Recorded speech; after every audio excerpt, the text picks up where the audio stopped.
Sorry for the bit of awkward silence there. We are a live audience, you guys, beautiful people, but we are also being streamed live across Eden's platforms. So hello, digital audience too, if you're there. So I'm joined here by the wonderful Jonny Benjamin, who I will introduce in a minute. Just wanted to do a quick sensitivity warning about our conversation today. We're going to let the conversation flow, but it may contain topics such as suicide and self-harm. So just want to put a little warning out there about that. Welcome, come in, grab a seat. Please come down and sit with us. So my name is Sally Crooks, and I am a Cornwall-based counsellor, a therapist, and facilitator and performer. I myself have suffered from anxiety, depression. I've had a psychotic episode in my time, and I am also joined here by Jonny Benjamin. I'm going to read your intro. Is that all right? Because it is fantastic. So Jonny is an award-winning mental health campaigner, an MBE, author, filmmaker, and public speaker. At the age of 20, Jonny was diagnosed with schizoaffective disorder and later started making films on YouTube about the condition, and those films have now been watched by millions of people. Jonny now speaks publicly about living with mental illness and has written articles and given various interviews on TV, radio, and in print around the world. His objective is to educate and break stigma around mental health.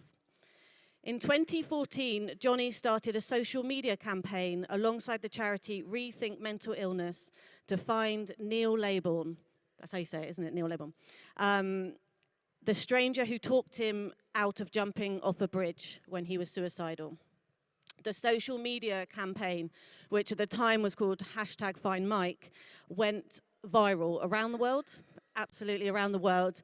And since, Jonny has become a prominent spokesperson about suicide. If you haven't seen it, on Channel 4, there is a wonderful and extremely poignant documentary called Stranger on the Bridge. And Jonny also has a book by the same title that is available in the bookshop, and I can highly recommend it. He also has another book that he most recently released, which we'll get to towards the end, which is called The Book of Hope. So I look forward to chatting about that. And Jonny is also a co-founder of the youth mental health charity Beyond. And he does this together with Neil. And each year you hold an annual wellbeing festival for schools and colleges, as well as giving grants to provide mental health support for young people across the UK. Welcome. Thank you so much for coming. So yeah, I just wanted to start because I think one of my passions is also, we've been talking about breaking down stigma around mental health. And I think what's really important is that when we talk about mental health, I think there are some conditions of mental health that were talked about a lot. Depression, anxiety, but there are so many mental health conditions that we need to talk about and learn about and understand how each person works, what they need. And so you have schizoaffective disorder. Could you talk a bit about that and what that's like for you? Yeah, sure. So firstly, hello everyone. It's amazing to be here in this. I've given loads of talks before, but never something as amazing as this background. It's incredible. So yeah, schizoaffective disorder is it's like a combination of schizophrenia, which is like losing touch with reality, and then bipolar, which is a mood disorder, really rapid changes in mood really quickly. So yeah, it's a combination of both. Obviously there's, some people just have schizophrenia, but then some people have this schizoaffective, which is with the mood disorder as well, which is what I have. And does it affect you like a sort of constant, or is it in different? I mean, I'd say it kind of comes in. It comes in waves, I suppose. I've had a few relapses where I've had psychotic episodes and I've completely lost touch with reality and had to go into hospital. So yeah, it very much comes in waves, I'd say. But I've learned to manage it better over the years with things like therapy and also medication. I know medication isn't for everyone, but yeah, I take medication probably for life. So yeah, it's got a bit easier over the years, for sure, as I've got more insight and tools to manage it. Yeah. Yeah, and I mean, can I also ask you a bit about what kind? Because you are obviously like you're doing so much. Thank you for the for raising awareness and getting people talking about these like kind of really difficult subjects in a way. But what drives you? What keeps you going? What drives this passion? I think because I suffered so much in silence growing up in my teenage years and into my 20s. I'm in my mid-30s now, but yeah, in my 20s as well. The silence and the isolation and knowing that there's so many other people out there who are also suffering in silence, particularly young people. And we know young people are struggling more than ever before. So that keeps me kind of going. Hearing people's stories, hearing how people have suffered, hearing how people aren't getting the mental health treatment they need. I mean, that really keeps me, going and fighting and campaigning. There's so many millions of people out there that, yeah, aren't getting the help they need, that can't talk about it still. That's what drives me, I'd say. What do you think? Because I get that. Well, I mean, I think there was a statistic that I was reading that 1 in 6 children now have a mental health condition. And I guess that's the ones that are like able to kind of articulate that they may be suffering. What do you think drives that silence for people? What keeps it kind of hidden? I think still there's so much kind of shame and judgment. I think that's the key thing for me, has always been people's judgments, worrying about how people will judge me, because it is a very judgmental world, and particularly with like social media. I mean, yeah, I have quite a difficult relationship with social media, I'd say, and technology even, because of that sort of judgmentalness. Is that a word? Judgmentalness? It is now. It is now. It's good. Yeah, that's really tough. It's really tough. But I do think definitely the shame, the stigma is definitely reducing. But I think we've still got a long way to go. A long way to go, actually. Yeah. But I think we're definitely on the right kind of track. Definitely in the UK. I mean, I've been to other places around the world, and they haven't even begun their whole journey into sort of reducing mental health stigma. So in the UK, actually, we're maybe a bit further ahead than most places, but we still have a long way to go, for sure. Yeah, and I know we agreed that I wanted to talk about shame as such a compounding factor, and in my clinical work now with clients, so much of the work is around addressing shame. I think it's important to identify a sort of definition of shame that I work to. There's a difference between shame and guilt. So guilt is I did something wrong, or I might be able to notice that I did this wrong, whereas shame is much more around like I am wrong or I am bad. It's kind of a whole kind of like self, and it may attach to bits of, it gives it self-evidence. So you might think, well, I did this thing wrong, that's because I am bad, or this thing went wrong because I'm bad, and it becomes a sort of narrative, doesn't it, that you're not good enough, you're bad. But also, shame is, it's also has positives, hard to imagine, but we feel shame because we're social creatures. So it stops us kind of being completely off the wall, because we want to connect with others, we want to be loved and liked. So that's why shame exists. So what happens when you feel shame about something, and I've experienced this myself, it actually physiologically shuts you up. Like, it makes your throat swell. Like, when you get that panicky, like, I might say this thing that I'm feeling nervous to say, but the shame is there. It can make your breath go. Your mouth dries up. It stops you speaking, doesn't it? Yeah, well, it can even shut you off from the whole world, like, in terms of not going out and not interacting and not socializing. And yeah, I've definitely had that. I've gone through periods of being kind of a recluse, where I've been too ashamed to just walk out the front door. It's too much. And also I think, because as well I'm gay, and I think, that's a whole other thing in terms of shame. And also I come from a Jewish religious family, so that's another element that kind of, I felt a lot of shame when I was struggling growing up. Shame can really, really kind of impact you like day to day, like, you know? When I was reading your book, it's the amount of stuff you were holding in to do with your sexuality, and the you were hearing voices, and so the amount of stuff you were having to hold, it felt uncontainable to me.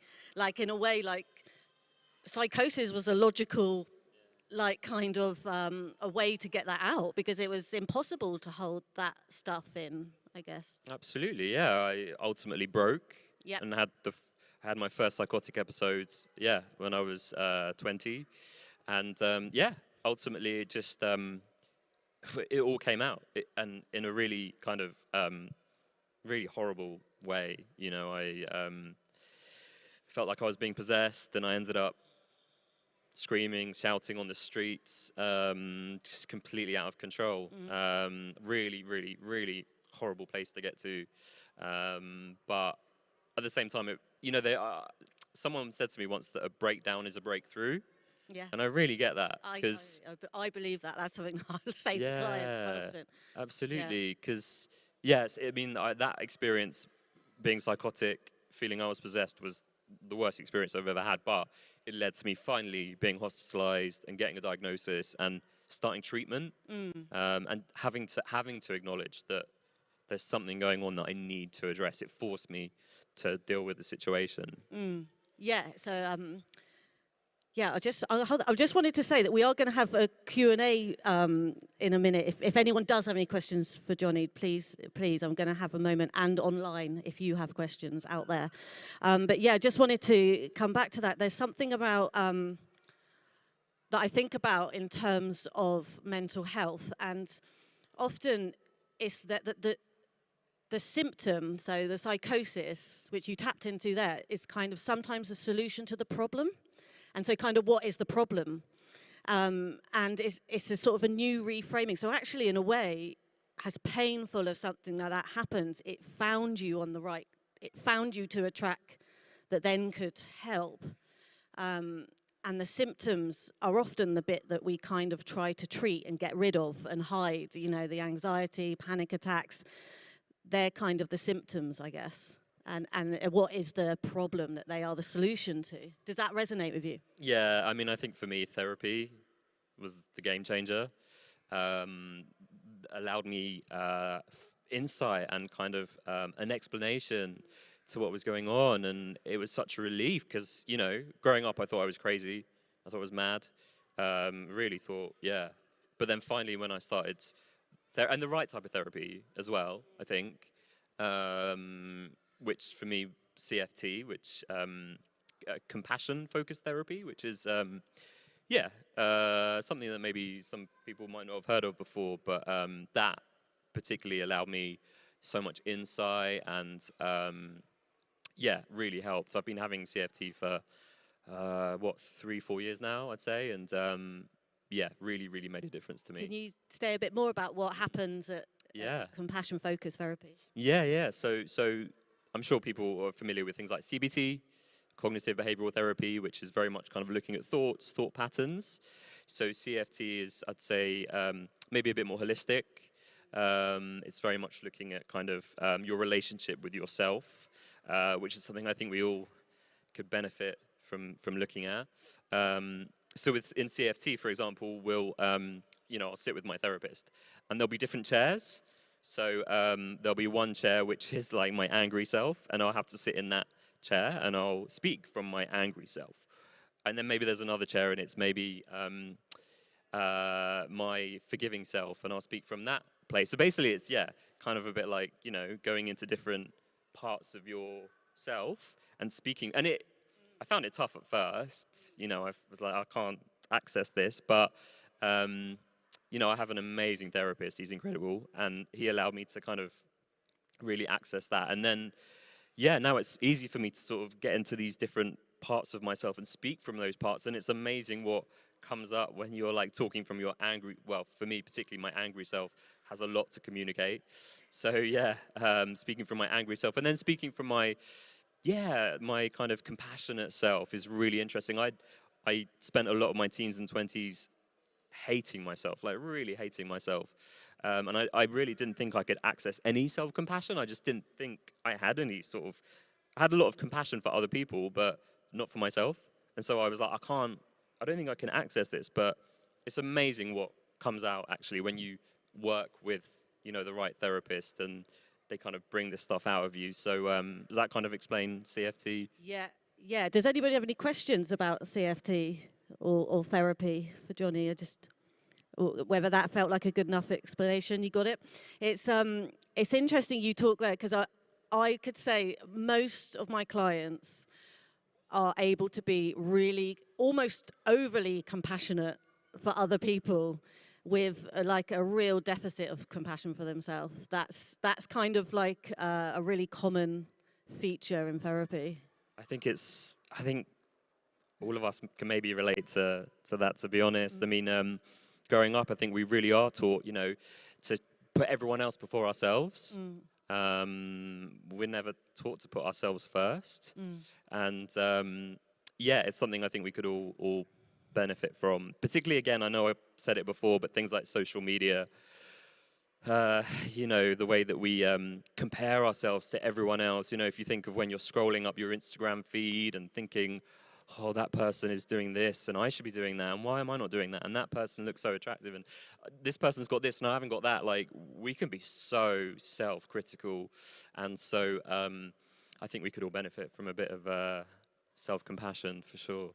Yeah, and without, I guess, it feeling like you're just kind of being too self-absorbed as well. It's like it's a different. It's okay. Like, we have such negative language around that stuff. I was also, what you were saying was really resonating with me about anger, because our relationship with anger, particularly I think probably in this country maybe, is that it's kind of quite a negative emotion, but anger is a really important activating emotion. It's what protects you. Like, that's why we have it. And I think I was working with, my son was upset recently. He was really, really angry. And I asked him to draw anger. And he drew this sort of like box-like character. And I said, what does anger want? And he said, I just want friends, but I scare them away. And it was just so like tragic, because I don't know, I just think anger is such a challenge, because it isolates you more. But actually, in a way, it's about protecting yourself. But it can also be very positive. It can be very self-caring in a way, looking after yourself, protecting yourself. Yeah, I think you're right about, I think, the UK and anger. And yeah, I know myself, for so long I was ashamed I had a lot of anger. When I was a child, my parents first took me to a psychologist when I was 5. I had a lot of anger issues. I was seeing things that weren't there, but anger was a big one. And it was only till I got to my 30s and started having CFT that me and my therapist started really getting into anger and touching into the anger. And I was always scared of it, My dad is a very angry person, and so I was kind of, and I growing up, I saw him kind of have outbursts, and so that kind of scared me. And so, yeah, I've always been scared of my anger, but again, having therapy, having CFT in particular, allowed me to touch into the anger and not be afraid of it, because we shouldn't be afraid of it, right? It's just another emotion, that we all have.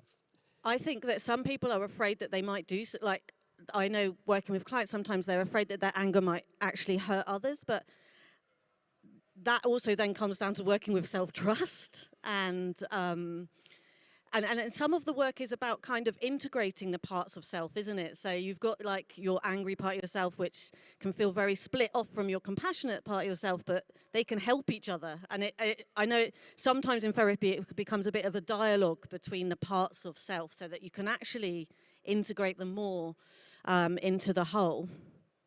Absolutely, yeah. I would. I'm a big advocate for therapy, to be honest. Which is, again, growing up in my teens and 20s, I thought therapy was not for me. Was for other people. I never thought that I would be able to sit opposite someone and be vulnerable and open up. And it seems so alien to me to talk frankly about my feelings and emotions. And I work through it, and I just think, if I can do that, then anyone can access therapy.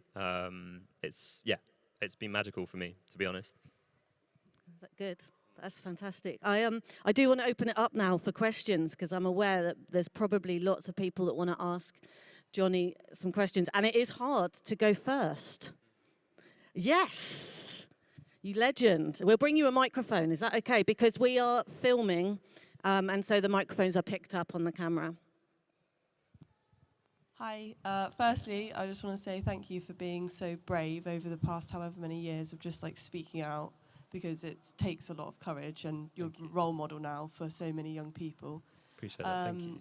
My question is, my entire life I've wrangled with the word normal, and it's been something I've struggled with a lot. Like, there's a lot of shame because I don't feel normal. My family's not normal because they all struggle with mental ill health. And I was just wondering if you have any advice for somebody who is struggling with that word, like to try and get out of that trap of like comparing yourself and feeling so abnormal. Yeah. It's a really good question. Thank you for that. Thank you. I think for me it's been, and you might as well have, your insight. For me it's been finding networks of other people that I can connect with that I'm on the same level with, you know what I mean? So, for example, like, I don't know if people know Bryony Gordon, the mental health advocate. She's amazing.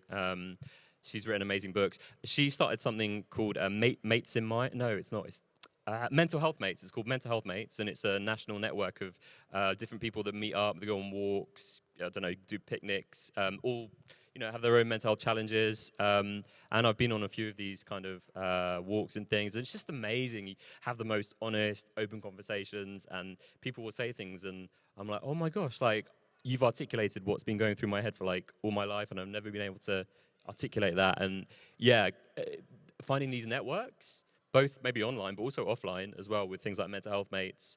There's so many other kind of, I don't know, support networks. I think now we're living in a time when, mental health is being spoken about more. So, I think finding people around you that are on your level, for sure.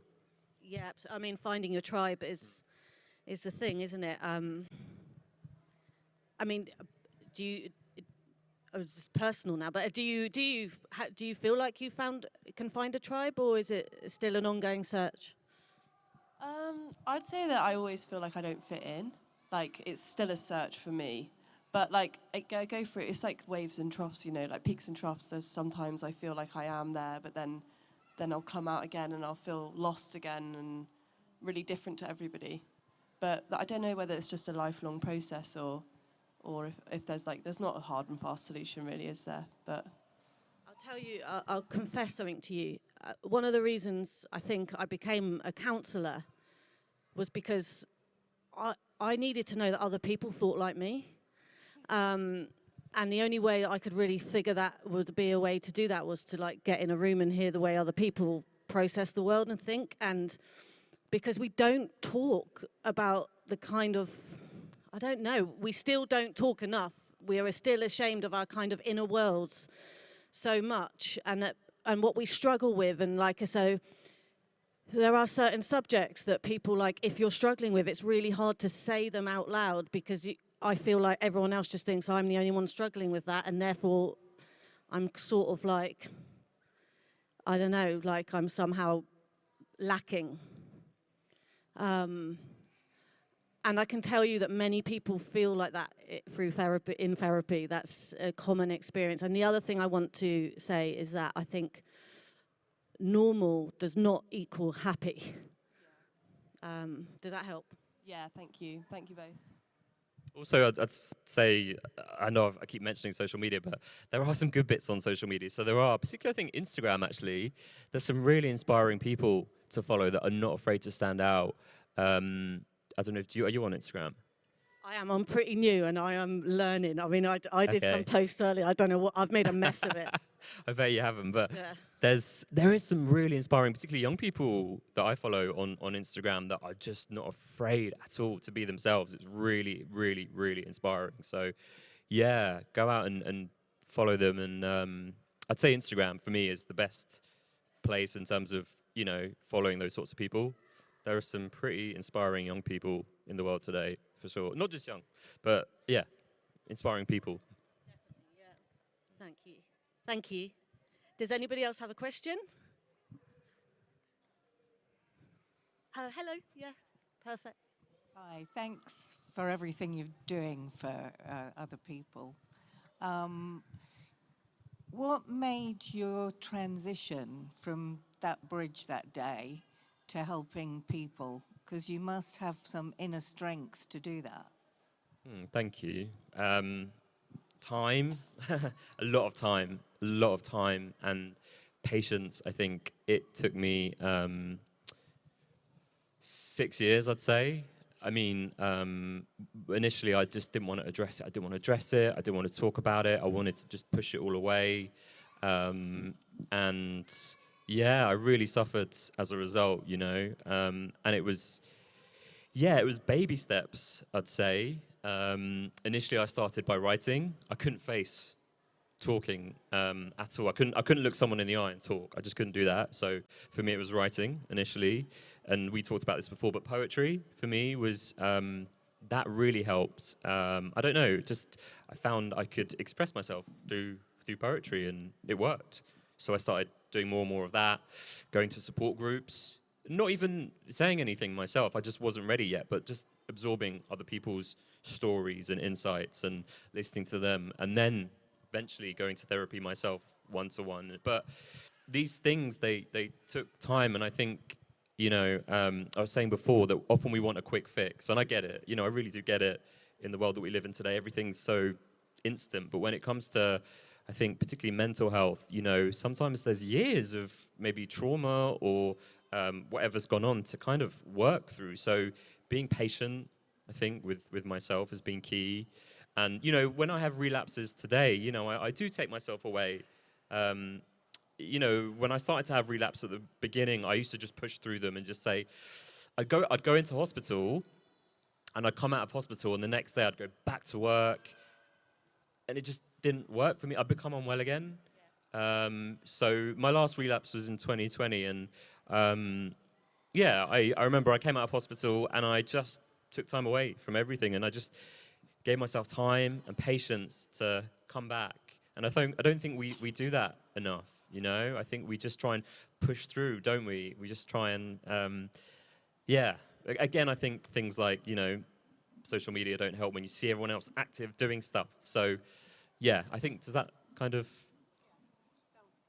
Self-care, that's so key. Yeah, self-care is so key. But no one teaches you this, right? No. In school, when we grow up, no one teaches you about these things. You kind of have to learn it for yourself, you know, and give yourself permission, I think, right? To actually be patient and kind and gentle with yourself. The other thing I'd say also is role models. I think that's been key for me. So amazing people like Stephen Fry or Ruby Wax, you know, watching and listening to them share about their mental health. That's been really inspiring for me. And again, there's so many people online today sharing their mental health experiences, all different sort of types of challenges, and that helped me to kind of articulate what was going on in my head as well, I think. Yeah. Is that helpful? Yeah, thank you. Any other questions? Anything? Yeah? Oh, go for it. It's good, we've got a few now. This is what happens. Hiya. I know you mentioned like having a difficult relationship with social media, and obviously there can be some really good things and some like not so good things. And I was just wondering if you had any advice on how to kind of manage that and find a good balance. That's a really. I'm always trying to sort of manage my relationship with social media.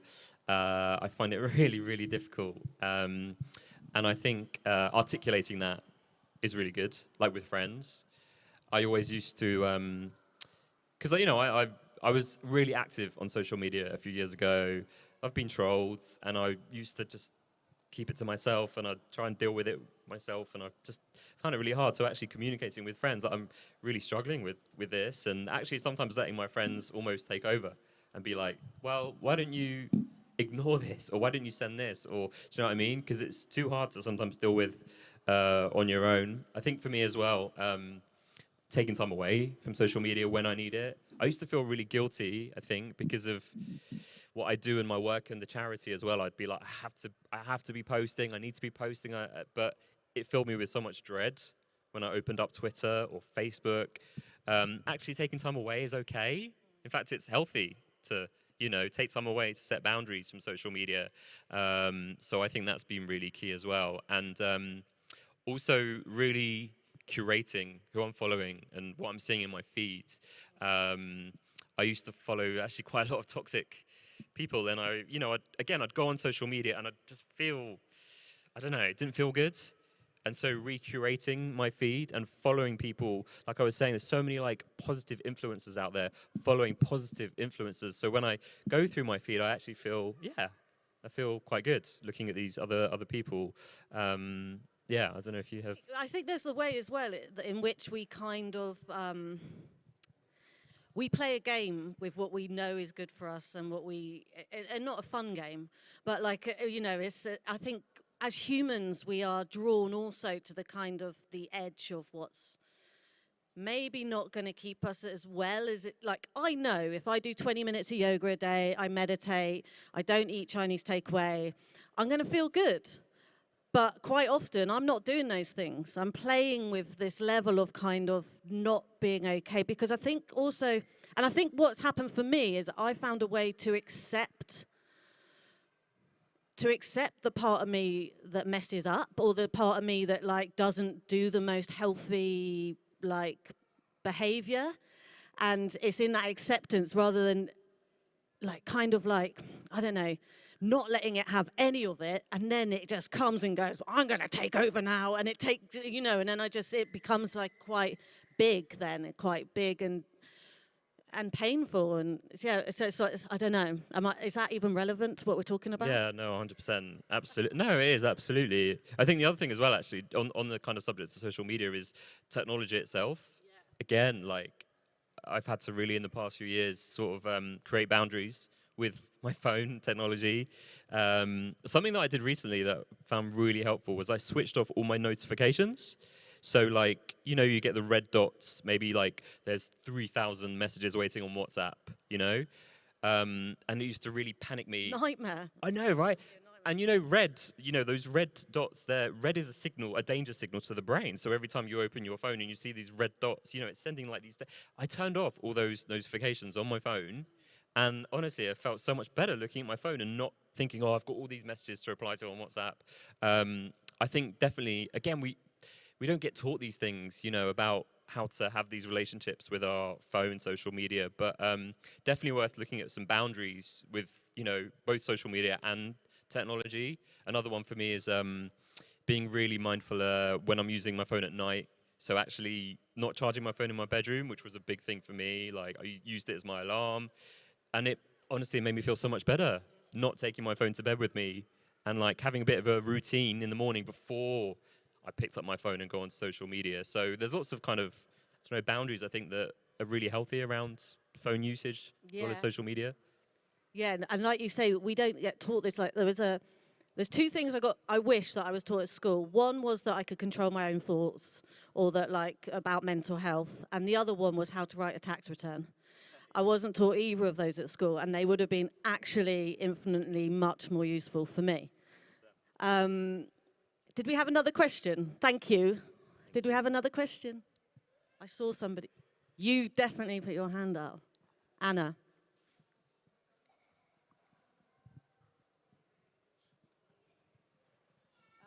Can you hear me? Yeah. Thank you both. My question was like, how do you recuperate after the episodes, I guess? Did you hear that? Sorry, could you repeat that slightly? So how do you recuperate after your breakdowns, I guess? Wow, that's a really good question. For me, so the first time I ever had suffered from chronic anxiety, I was bedridden for 3 months, and then apart from that, I wasn't able to return to like normal life for 6 months.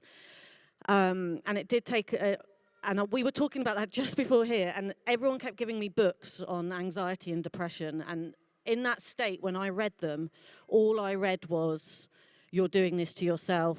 This is a choice you're making." And it was because I was reading it from that place. If I read them now, probably I'd be like, wow, these are really wise, great books, like, you know. But I don't know, maybe they weren't, maybe they were rubbish books. But so it was a long time, and it felt really scary, and I felt like I was... Interestingly, you talked a long time in your condition, you felt like you were in the Truman Show. I felt like I often would have a feeling like I was in a film or things weren't quite real. And then what happened is, and that happened a few times, not to the extent, but then I started having therapy. And then I learned to become a therapist, which was really helpful in terms of learning kind of some psychology. And now what I tend to do more is lean into it. So I'm much more accepting of the place and listening to it much more. So when I feel like something's happened in my life and it's hard work and I feel stressed, rather than feel like, oh, you're stressed now and you feel bad it's because you can't cope. You're too sensitive. That's what, you know, you're too sensitive to everything and you can't cope. I'll think, no, actually, wait a minute. Stress is also a very normal, and anxiety is a feeling we have to keep us safe. It's not a condition. It's a, you know, it's a really valid feeling. So I try to listen to it and lean into it more. So then the recovery is about kind of noticing, whoa, why did that come up for me now? Was that triggered by something? What was the lead up? Like, I'll go right back, like, to kind of where it sort of begun. And I'll go to therapy. And I'll take things slow and I will talk it through. But I will also I tend to have like a kind of a detached curiosity space now, like my own internal counselor who will talk to or observe what's gone on. Like, oh, I'm noticing you were feeling a bit like this, Sally. I mean, it's a bit like I'm talking to myself a bit, but it's like, I noticed you were doing that. Or that person said that and you felt a bit sick or your tummy twisted. You know, it's like, and I just notice it a bit more. I suppose like the mindfulness thing and stuff like that. So the recovery is about kind of curiosity now and acceptance for me. Yeah, I like that. I think what you said as well, taking it slow, like really slowing down, like, yeah, again, like I was saying, when I had my last relapse in 2020, I just took it really back to basics, you know, even just having a shower, if that was enough, if that was all I could do that day, that was enough. And actually not beating myself up for being like, well, you should have done this as well today, you didn't do that. So really taking it back to basics and, again, not comparing myself to other people's journeys, you know. With mental health, it's so unique. Like, everyone's journey is so unique, particularly that recovery journey. So, again, not comparing myself. The other thing for me, and I'm going to use my my mindfulness Demonstration time. So I started practicing mindfulness, and I know mindfulness isn't for everyone, maybe, but for me, it definitely helped my last sort of recovery period. And so I like to demonstrate mindfulness with this jar. So if I shake it up, so, you know, this was like my mind. Can everyone see? This was like my mind, or I'm sure people can relate to this. You know, it's just you can't get any break. You can't get any peace of mind. It's just constant, you know, whirling and spinning, and that's what, you know, it's like when I have a relapse, or when I'm unwell. It is just so hard to find any kind of space. But for mindfulness, for me, is all about finding that space. I know for some people, mindfulness is about completely having peace and silence, but I can't do that. I never get complete peace and silence. It's just about having a little bit of space, and maybe it's just a couple of minutes in a sort of 10-minute sitting meditation practice. But yeah, for me, that's enough, you know. And maybe every day it gets that bit of space in my head, that bit of peace gets a little bit more. So yeah, mindfulness for me. And there's amazing things, like there's an app called Insight Timer. I don't know if anyone knows that app. I think it's brilliant because you can select, you know, each day, maybe I want to focus on anxiety that day. Maybe I want to focus on my self-critic the next day. So I choose different meditations. But yeah, for me, practicing mindfulness in my recovery periods, but then also when I'm out of my recovery periods, where I don't always do that. just to find some peace of mind, that's really beneficial for me. But it doesn't have to be mindfulness. Maybe just going for a walk, maybe writing is a form of mindfulness. You know, it's something that you are immersed in where you're not, all the difficult stuff is not, you know, spinning around your head. Mindfulness is different for different people. So trying to practice some mindfulness each day, you know, and giving yourself credit when you manage to sit for 10 minutes. Really, yeah, kind of being kind to yourself. And I know that's hard. It's so hard. But particularly if you go through, you know, a relapse and you're trying to recover, it's, yeah, I used to really beat myself up. So again, using some of the CFT tools. There's a really good book as well by Kristin Neff. I don't know, Kristin Neff is, she's the founder of this compassion-focused therapy, and she's got a really good book. It's a workbook, actually. It's just called Selfcompassion, and working through that really opened my eyes to how critical I was of myself, and it really helped to reframe things. So maybe have a look at some of Kristin Neff's work as well. It's really good. I know that now you work, you're talking about working as well with your educational work is like very much focused on how can we be more preventative as well now. So what kind of things what kind of things would you do now to be more preventative? Oh gosh, yeah, it's all about the preventative work for me, or the early intervention work. You know, we focus on mental health at the crisis point so often. You know, when someone gets to, yeah, that crisis moment. But if we take it back and work in the sort of preventative or early intervention space, are different. So yeah, we're going into schools, particularly actually primary schools. We're working in secondary schools and colleges as well, but we want to start really like young, you know, in primary schools, not going in and talking about mental illness as such, but, you know, doing things like mindfulness with, you know, it's amazing actually, young people are, often their brains are more kind of adaptable, and so yeah, doing things like mindfulness or yoga, you know, or things like that, or just talking about emotions with them. There's so many amazing different things you can do. So yeah, that's what we do. And with our charity, we go into schools and colleges. And actually, we have a mental health festival every year. Our next one is Wednesday week. So next week, not this week, next week is Children's Mental Health Week, National Children's Mental Health Week. And so, yeah, Wednesday week is our annual festival, mental health festival for schools and colleges around the country. And so we have a whole program of different events. If you know any schools or colleges that might be interested, there's things for young people, but there's things for teachers as well, actually, after school. And there's things for parents or carers in the evening, because we need to get everyone on the same page, don't we, with mental health. So is it online so people can yeah. connect to it from wherever they are? Yeah, it's online. It's called the Now and Beyond Festival. And yeah, if you just search for it, it will come up. But yeah, we're very much focusing on the preventative stuff. We're doing, actually, interestingly, we're doing a lot of like things like art therapy. We're finding really helpful with really young people that might have been through trauma, particularly with the pandemic. We don't talk enough about, I think we all want to forget the pandemic and the lockdowns, but a lot of trauma took place, you know, during the pandemic and the lockdowns. And we're not, particularly for young people who were shut off at home. So there's a lot of trauma that we're seeing in schools at the moment. So yeah, we're doing a lot of things like art therapy or drama therapy. We're having so much success with. It's amazing, particularly in primary schools. So yeah, really focusing on that preventative work. But if I'm honest, I'm really worried about, you know, what we're seeing in schools and colleges and universities even at the moment, in terms of sort of, I hate to use this word, but kind of a mental health crisis with young people. We're not addressing it. I'm not going to get political, but, you know, government are not addressing it, you know, just want to completely, yeah. So there's so much we need to do, and we need to do it urgently in terms of that preventative work before, it's too late. We need to, Absolutely, I totally agree. And it was interesting, yesterday I was talking to Dr. Julie Smith, and we had a teacher there asking about, because also teachers need tools, like they need support to deliver that kind of work. And sometimes teachers are the people having the most contact with a child, like in a week. It's and also to look after themselves. Yeah.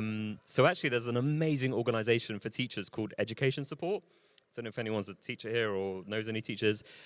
I only learned about this recently. It's a mental health charity for teachers. It's got a 24/7 helpline for teachers, or yeah, it's amazing. Or teachers that have left the profession, anyone can go back and use it. They offer counselling. Teachers, we don't talk enough about their mental health. We really don't. Again, particularly with the pandemic and the way they had to suddenly adapt. Like, it's amazing. Like, you know, they really had to suddenly adapt, as well as maybe if they had kids or things going on in their lives, they had to adapt, put everything online, and they did it. But, you know, again, we don't look after our teachers and their well-being. Yeah, this is Education, but great that so you've got Beyond is the charity if you wanted to look that up. Did we have any more questions? Yes, please.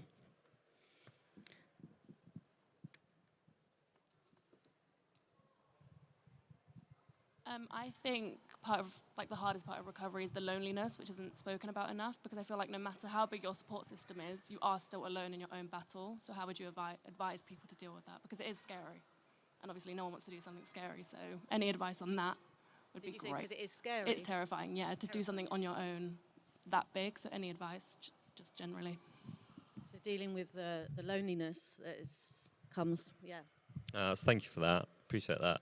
Yeah, no, it's really tough, and yeah, I mean, I don't know about you, but I tend to find that, and I'm not criticizing, but often with my friends, like my school friends that I grew up with, like, they're not very comfortable still, you know, when I'm not well. They'll talk about it for 5 seconds, but they'll quickly want to move on. Like, oh, so yeah, all right, okay, anyway. So, and I'm like, oh. So again, I think for me, support groups have been really useful, be that online or in person. So there's something called the Hub of Hope, which is a national database of all your local support groups, support networks. That's really useful. And because there's lots of different support groups, networks. Like for me, I use a lot of the charity Rethink Mental Illness, their support networks. Rethink has a lot of support networks for people with psychosis. And again, I find that really useful because they'll often go into, really quite difficult things that happen in the brain, but it just helps so much to have that, you know, that network there. So, yeah, seeing what kind of networks around you and connecting in with them, and not being afraid as well, like with family and friends, just to be honest. You know, if you're asking too many questions, you're asking too few questions. Like, I need you to maybe do this for me. I find that WhatsApp is really useful in that sense. You know, often I can't communicate, again, face-to-face when I'm having a relapse. And so I use WhatsApp messages or voice messages, actually. Yeah, but it's a tough one. It's a tough one. I don't know what you think. Yeah, the isolation, because also, I don't know if this is your experience, but there's something around being like the problem, and people that love you and they want to support you, but you're they're also trying to hold you, and then you feel like you're the problem, and you feel like, so I have a really lovely support network, but there was definitely sort of whispering outside the room and like kind of, you know, other conversations that were going on around how we best help Sally. And that really compounded that feeling of being alone for me. So I guess I also want to appeal to, I don't know how, because that just came from a place of love in my experience. It came from people trying to help. But I just kept, again, it's the same like with recovery, it's a very slow process, and I kept trying to connect with people. And because I have remained open to have conversations about mental health now, quite often people approach me to talk about mental health if they have any concerns about a loved one, and I love that because I feel like, people feel like I'm an open door in terms of being able to honestly talk about that stuff without kind of trying to fix it. I think there's people out of desperation, there's a lot of trying to give solutions. You should do this, or you should do that, or try this, or let's go out, it'll be fun and we can do that. And they don't understand that the feeling when you're inside it is like, I could be at a rock concert and feel alone. It's so all in here. It's so in captivation, in prison. So I guess there's work around people on the outside, acknowledging that, and then having faith that it's closer than you think it is, the world out there. It is closer than you think it is. You're almost within touching reach, but it just feels not possible at the moment, but it will. Just faith, I guess, a bit of faith in it. 100%. I learned actually something recently. I don't know if you've heard of this. It's called the open dialogue practice. I don't know if anyone's heard of it, but open dialogue is really interesting because comes from Scandinavia, and basically you bring your loved ones to therapy with you, and they decide on if you have a relapse, they decide you all together work on how you're going to kind of exit that relapse, get better. I've never seen anything like that before, where you bring your loved ones. And actually, I know that some NHS mental health trusts are bringing that model in, where you might bring in, maybe it's your best friend, maybe it's your cousin, maybe, and all together you sit and you come up with a plan, well, next week, maybe you're going to take me out for a walk. It's amazing. So I think, again, I don't know if you're local, but maybe having a look and seeing what your local mental health trust offers in terms of something like that. It's a really interesting one, open dialogue. I think we're going to see see it expand within the mental health service in the UK. It's really interesting. Yes, something similar, open dialogue, is that I do sometimes, training teachers to talk with children around trauma. So remaining always open in that conversation as well is really similar, and what's going. But I think what that really taps into for me as well, that we have a kind of culture. We've had a culture where it is like an individual's problem. The mental health is that it belongs to that person. And that just isn't true. It's we are all responsible. It's about networks and the system that you are involved in.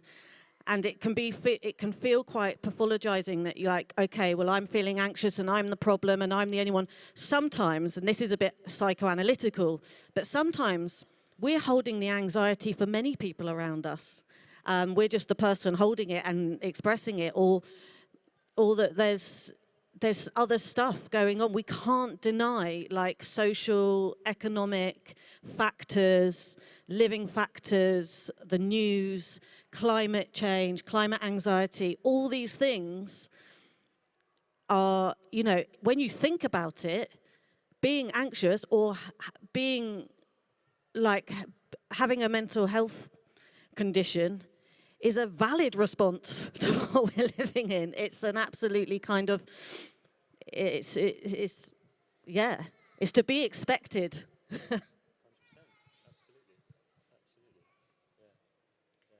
I'm just looking at my watch. Okay, we've probably got time for another couple of questions. Did we have any more questions? Did we have any questions? Yeah, please do.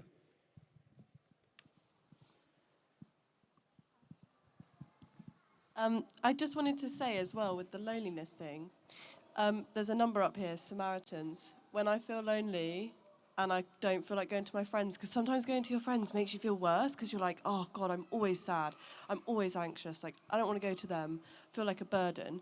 But when I phone Samaritans, first of all, you have to get over the imposter syndrome of I am in a bad enough state to phone them, because that's the first barrier, I think. But then once you phone them, they don't try and offer solutions. You don't have to be somebody for them. You can just open up and let go of it, and it's just a beautiful thing. So that I would recommend to anyone, if they're feeling crappy, phone Samaritans. It's really, really awesome. And question, I work with kids who are outside of school, and I didn't know whether Beyond was doing any work of outreach programs for kids who don't access education, particularly kids with autism and other issues like that mean that they just can't, they're just not compatible with school. I just wondered what work you guys were doing for that, in terms of that. Firstly on the point about Samaritans, they're amazing. I've used them many times. And again, there's Shout as well, I think on the board there, which is a text-based service as well. They're also brilliant. With the Samaritans, you can go in person as well in some places. And then there's also things like online chat. There's something called The Mix. I don't know if you have The Mix. They do a great online chat service. There is so much out there now in terms of kind of support, and in different ways, whether that be phone, person, online. So, And then, in terms of the other work that we're doing, for sure. So we basically we're a grant-giving organisation, so we give grants to schools, but then we also give grants to local organisations, particularly, again, things like maybe art therapy places, or it could be anything. Equine therapy is another one. So do people know equine therapy? Equine therapy is amazing. I don't. Have you ever? I mean, I haven't done it myself. But Oh, it's incredible, and particularly with young people. with horses. What was that? Yeah, with with horses. Therapy with horses. Oh, it's just phenomenal. The horses are so sensitive, you know, to kind of what's going on with us. And I've seen young people transform. You know, they go in and, you know, they can't, you know, look up, and they don't want to communicate. And then working with these horses over like maybe 6 weeks, 8 weeks, they transform. So yeah, we give funding towards things like equine therapy, farming programs. I don't know if anyone's heard of Jamie's Farm. Again, they're another amazing charity where they bring young people, again, particularly young people that, you know, finding interaction really difficult, and they get them working on the farm for like a week. It's a week's retreat. And then again, the transformation is just amazing. There's so many incredible local mental health charities, organizations that don't get the help and support that they need. So that's what, as a charity, we're trying to do. We're trying to help those, you know, particularly the local There's some amazing ones in Cornwall, actually. The Wave Project. I don't know if anyone knows the Wave Project. There's loads. Yeah. Fantastic. I did want to quickly ask you, just before we finish, about your most recent book, The Book of Hope, and where that idea came from. Yeah. Yeah, so I think it came from, you know, going into a lot of inpatient units, prisons actually as well, been into quite a few prisons, and wow, just the real lack of kind of hope and recovery, you know, particularly I'd say in prisons. It's really interesting. So many people that, you know, I met working in prisons had mental health challenges that were just never addressed, and it's just a revolving door for them because they've never had their mental health challenges addressed. And yeah, and also within inpatient units as well, just this real lack of sort of hope. So yeah, I just decided, I just thought, right, you know, I want to inspire people, and so started putting this book together. I reached out to some contacts, and you know, I wasn't sure if anyone would respond, but everyone came back. No one said no to adding their kind of piece in the book. And also what's amazing is that everyone's got their own unique take on how they find hope and recovery. No one's got the same. It's like I was saying before about mental health is so unique to everyone, isn't it? And within the book, yeah, everyone's got their own kind of take on how they find hope and how they recover from mental health challenges. So yeah, it was, and it happened actually.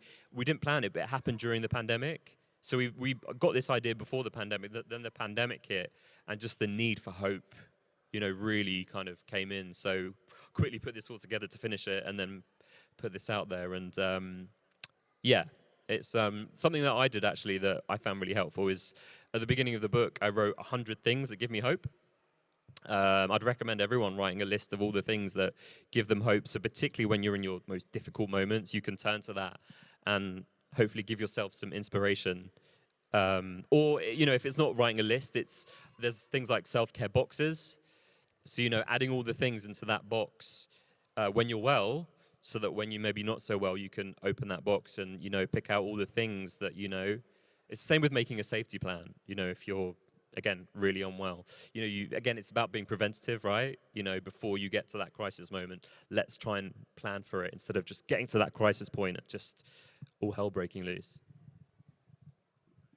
Thank you very much. Thank you. Thank you. Thank you. So Jonny's book, The Stranger on the Bridge, is in the bookshop here. Hello. Yeah, that is in the bookshop here. And the Book of Hope you can buy online, can't you? Yeah, it's absolutely. been fantastic. Yeah. And where will Thank people you. follow you? Yeah, so I'm not online that much, as I said. Yeah. But my charity Beyond, We Are Beyond is all the social media handles. And again, our next festival is Wednesday week. So please do tune in. It's free. It's online. Whether you're kind of in school or not, you can just tune in. There's lots of different activities. And again, something for teachers after school and something for parents, carers in the evening. So yeah, please do join us. Thank you. Thank you. Thank you very much. Thanks, guys. Thank you.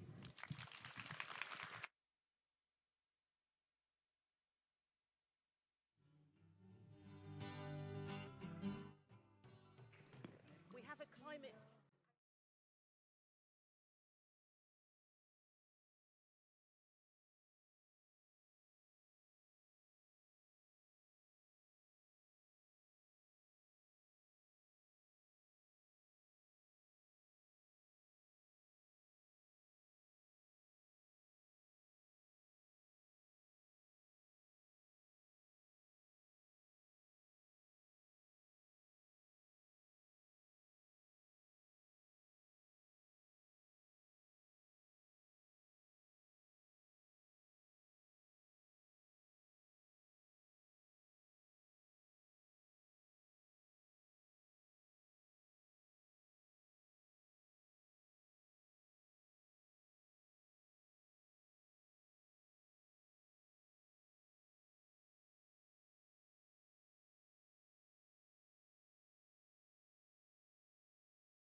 guys.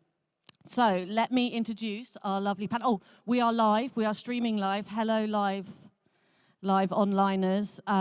So we are on film. And questions, please. We need questions. And they can come from online, and they can come from you guys here in person. So yeah, great. Okay, so we have, first to my right, is Leif Persweden. Persweden. That's my biggest anxiety, is people's names. Okay, so Leif is a writer, a botanist, a nature communicator with a face-down, bottom-up approach to watching wildlife. I like that image. Leif grew up in rural Wiltshire, where he taught himself how to identify the local flora and has championed our wild plants and the joy they bring ever since. And he is the author of The Orchid Hunter and Where the Wild Flowers Grow. Then we have Dr. Imogen Napper. She, her, sorry, we need to do pronouns. I'm a she, her, he, him, she, her. Imogen is a marine scientist, a National Geographic explorer. Imogen has been described as a plastic detective, as her research investigates different sources of plastic pollution into the environment. And her work has influenced the banning of microbeads in facial scrubs. It'll be fantastic to hear about that in a bit. And her research shows how small changes can make big differences, and that larger environmental commitments are needed by industry and governments globally. Then we have Francesca Willow, she, her. Francesca is an artist, writer, and activist based here in Cornwall.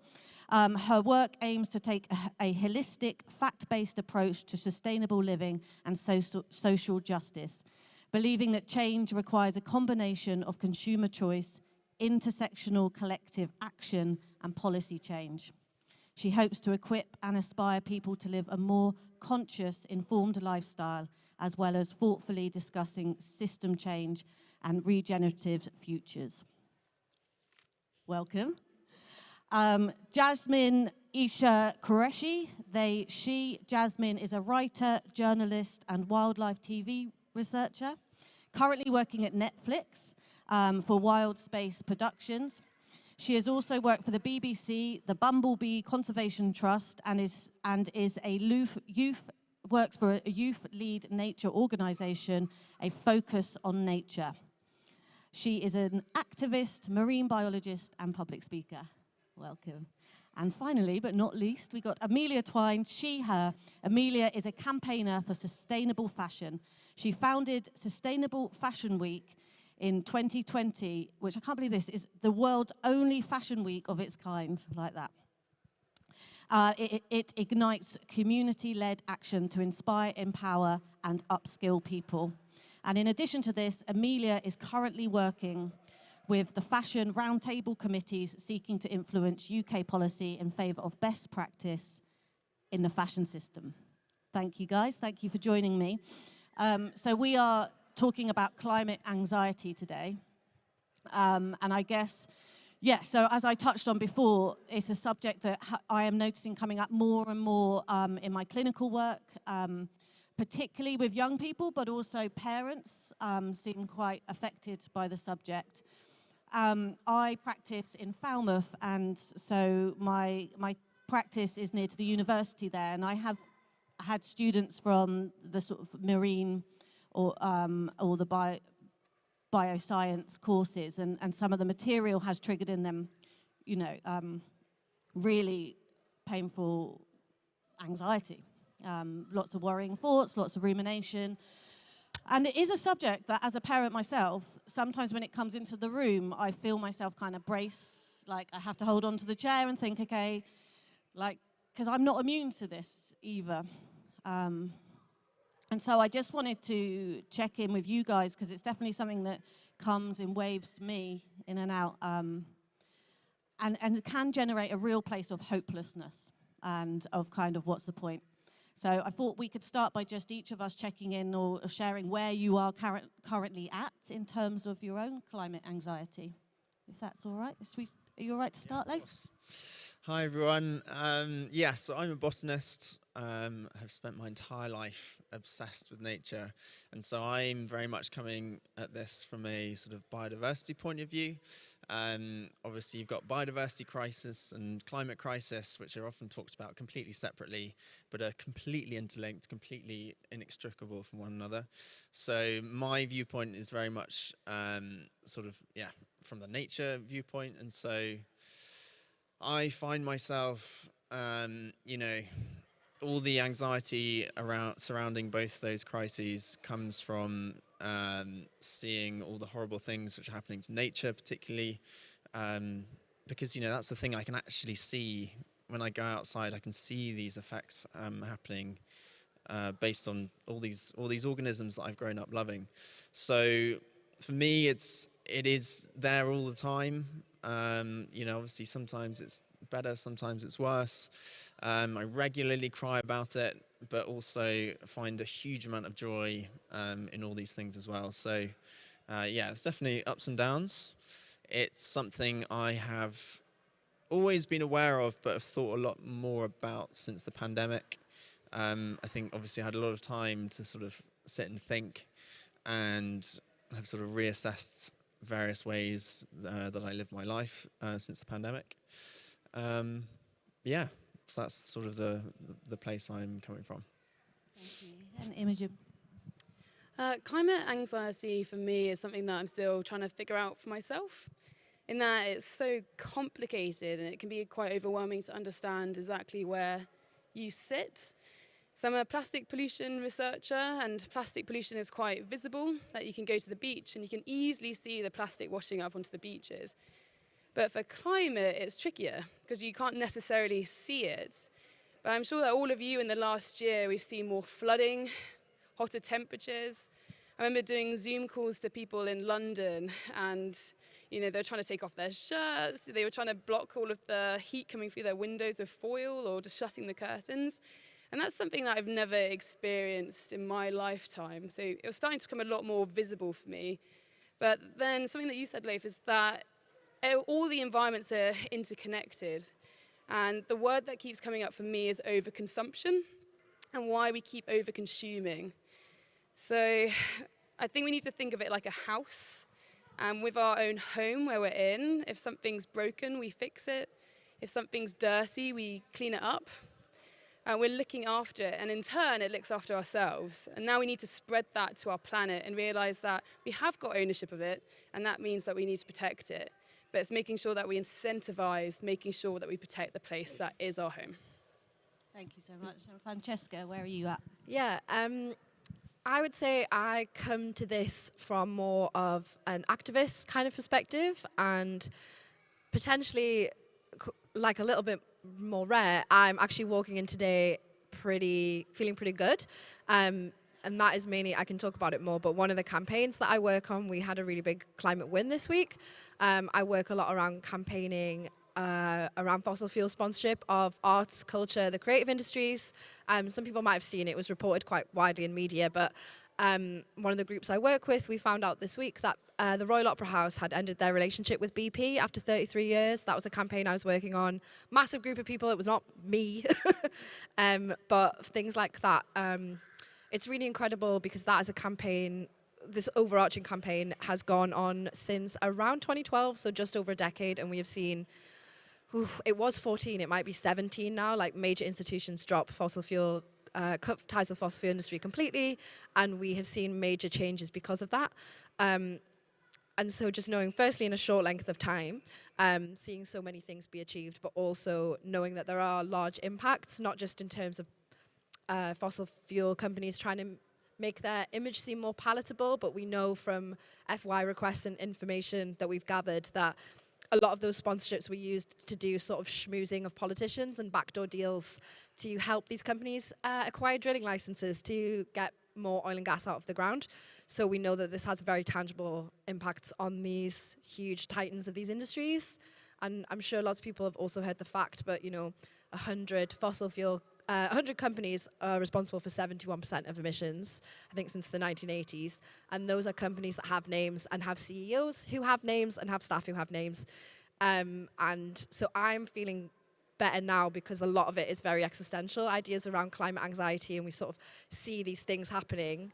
But then also I'm very glad to be part of campaigns where we are strategic in what we target. And so when we get those wins, we know that it does have a real impact. And so for once, I'm feeling great. So that's nice. We'll see how long it lasts, but it's good now. I'm good. And I think that's, but actually in terms of the subject, really, I suppose, is an important thing to just note, isn't it? That it's like, actually, you've been really anxious, or there's been a place where you've been really low, and actually right now, you're feeling, I don't know, how would you describe how you're feeling? Oh, I cried with joy, because I was like really ramping up for all of these action plans that I had over the next few weeks, because it's a bit of a crunch time.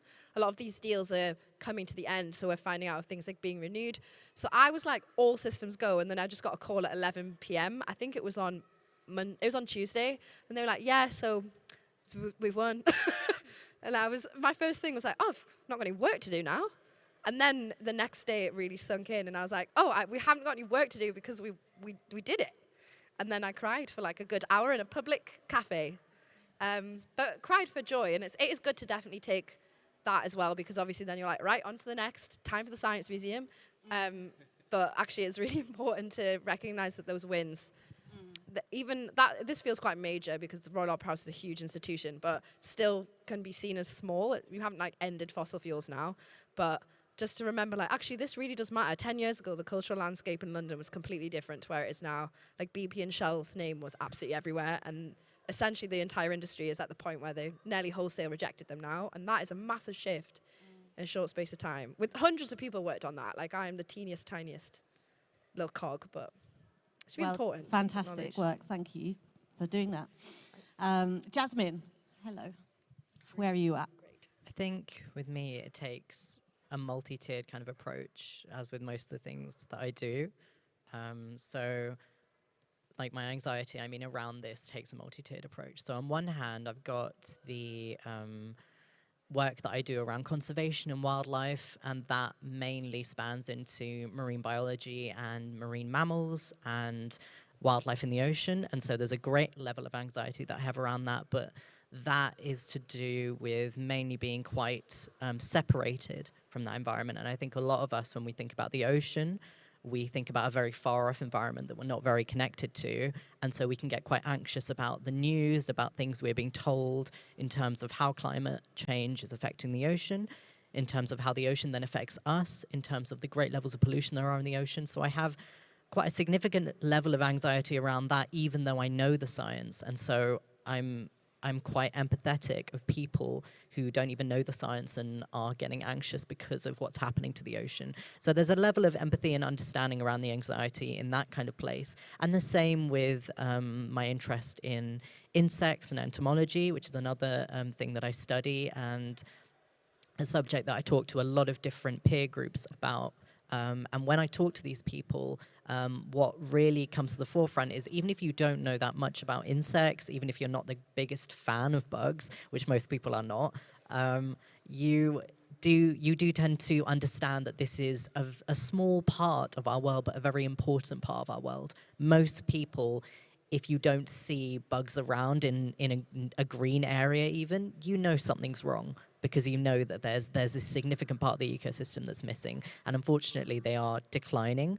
So there's my anxiety around that, which is heightened because of mainly seeing wildlife species going down, and really this great sense of urgency that we should have because of the extinction events that we've been warned about.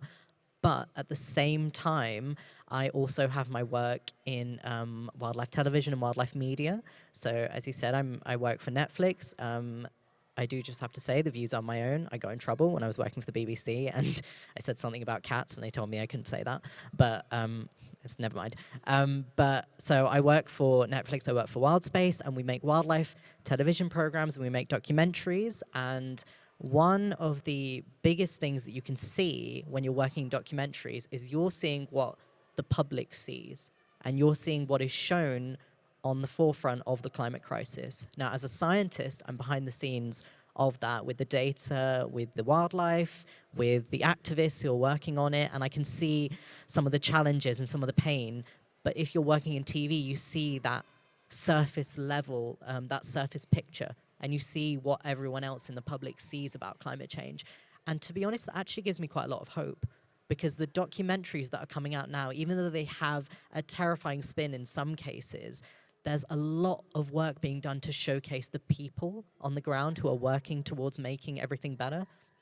And I know that we are struggling with our sense of urgency, with our time, with our anxiety, but more and more of us are getting involved. And this panel is, that's one of the examples. There probably wouldn't have been a few years ago any such thing as a climate anxiety panel. And people would argue because it wasn't as bad, but it was quite bad then as well. So the fact that it's here now is not a testament to it getting significantly worse, but I would hope more a testament to people understanding more and showing more appreciation for the work that's being done to counteract the climate anxiety and the climate crisis. So that gives me hope, I think, seeing documentaries being made about people who are working in the environment and about animals too, but intertwining those two things. Because as a journalist and as someone who is mainly intersectional in my identity and also in what I speak about in terms of being a scientist and also being someone who speaks about other topics that range from political science to social structure, I tend to want to know about a lot of different things all the time. And that means that I have to make other people understand where I'm coming from, because I have to tell them, oh, I'm interested in this thing, and this thing, and they all interlink in this way. And one of the reasons why I believe it's important for me to be here today is something that I think I was anxious about before, but I see it getting better, and this is to do with the climate, which is the representation that there is in the arguments for climate anxiety and climate change. Now, of course, as you can see on this panel, I'm the only person who is of Asian descent. I am Pakistani and Indian, and for me, the representation of a group of people who exist on this planet and are affected the most by the climate crisis and yet know the least is something that was very anxiety-inducing to me until a couple of years ago. But now I see more people getting traction. I see more people talking about it. And like all things to do with the climate crisis, it's not going fast enough. But that might be more of a testament to the fact that we're only starting to look up now and less of a testament to the fact that we're not doing enough. So I think we should have hope and really put a positive spin on things so that we can get people to action their emotion and to turn it into more of a power than a debilitating struggle. And that's why one of my main points when I'm talking about how to quell climate anxiety and stress, and we'll talk about this later, I'm sure, is to tell people to actually take a rest as opposed to taking up action, because it can get very overwhelming and it's very, very hard in the current climate that we have to do things when you're feeling so overwhelmed by so much information. So I think for me, there's a lot of different ways that I'm feeling anxious and not anxious, and I think that's fine, because I think a multi-layered approach to anything to do with the environment, to anything to do with people, is probably the only way that we can progress in that sense. Thank you. Thank you, Jasmine. And Amelia? I sort of lost the question because I've been so interested in what you were saying. How's your climate anxiety? Where are you at with it? Where have you been? And I think I've had climate anxiety from a very young age. I grew up on organic farms as a youngster, and so although I wasn't necessarily involved with the organic farming, I grew up in an environment where food security was talked about all the time, and farming specifically, but also living in harmony with nature and kind of value of biodynamic farming and all these kind of things. And so that awareness was, I think I carried it through life. But as I got older and as I became a teenager, and just as anxiety hits you as a teen generally, I think this was a real focus for me, because I couldn't see, with the knowledge I had then, which is compared to now was almost nothing. With the knowledge I had then, I couldn't see what I felt was a safe future, even for people in the global north and the west. It seemed like it felt very unsafe to me. And so even from my late teens and early 20s, I decided that's what I wanted to do with my career, and but didn't know where to start and didn't know what avenue to take. But so I've gone down a few different routes, but always carried with me that sense of fear that the future wasn't safe and that we weren't doing enough quickly enough to resolve that and put in place different ways of living, different systems which were going to support all of us, no matter what our backgrounds were or income brackets were. And that has obviously led me to found Sustainable Fashion Week with the focus on community-led action and empowerment for the individual. But also, I think my focus, just listening to you all now, I think you're right in terms of that multi-layered approach. I think is really important, because my driving force every day that helps me convert anxiety, helps me deal with my anxiety, is to convert it into action. So it's like I get up, feel the fear, and then think, what am I going to do about it? And then, so I take action all the time, in my job, at home, with my parenting, whatever I do, it's all about converting the fear into action. But I think it's really valuable what you were saying around also taking a rest. There are loads of different aspects that we can draw upon, loads of different resources we can draw upon to deal with anxiety. I think one of my big ones, which hasn't come up yet necessarily, is also resilience, like building like individual resilience and also collective resilience as a community, because I think the future we are looking into is going to be radically different from the life we live now, and that can be a really, really positive thing. That radical difference, I think, can be really exciting. But we also, we need to sort of participate in creating that, and we need to really take action now and participate to ensure that that can happen in the future. And part of that is becoming resilient, getting off our laptops, getting off our phones, getting our hands dirty, learning skills with our hands. I think we're moving, from my perspective, further and further away from making use of this incredible power that we have in our hands, and we spend so much time tapping and clicking, and that won't be something, I don't believe, which serves us in the future. I think we need to learn to use our hands and learn to become resilient as part of that. Obviously, what I'm advocating for every single day is learning to sew. I think I don't see it as a craft, I don't see it as an art form, I see it as a technical skill, and one that is necessary for all of us to learn to keep our clothing alive, etc. But there are so many different things, excuse me, there are so many different things we can do which kind of reconnect us with our hands, with our own ability to be resilient, and I think that's something that we should, all have a think about. Thank you all. So we're going to open it up in a minute for questions. I've also noticed that I need to get my phone, because we have online people are going to send through questions on my phone, and it's hidden under here. But I wanted to there was something, so you guys were talking there about, hi, just getting my phone. Amelia, you were touching on there that there's something about the anxiety and how you were able to find a way to kind of activate, to move through that anxiety towards some action, towards something, and has that helped? Do you find that has helped with your anxiety that you felt as a child? Yeah, absolutely. I think having purpose is what gets me up every day and makes me feel like I have the power to change what I see in the future. I think everybody, if possible, needs to find that purpose, because it is something that gets you out of bed. I think, and working together as well is something that I think is really valuable, because once you've found your community, found your kind of collective, that sense of power just increases. It's bigger.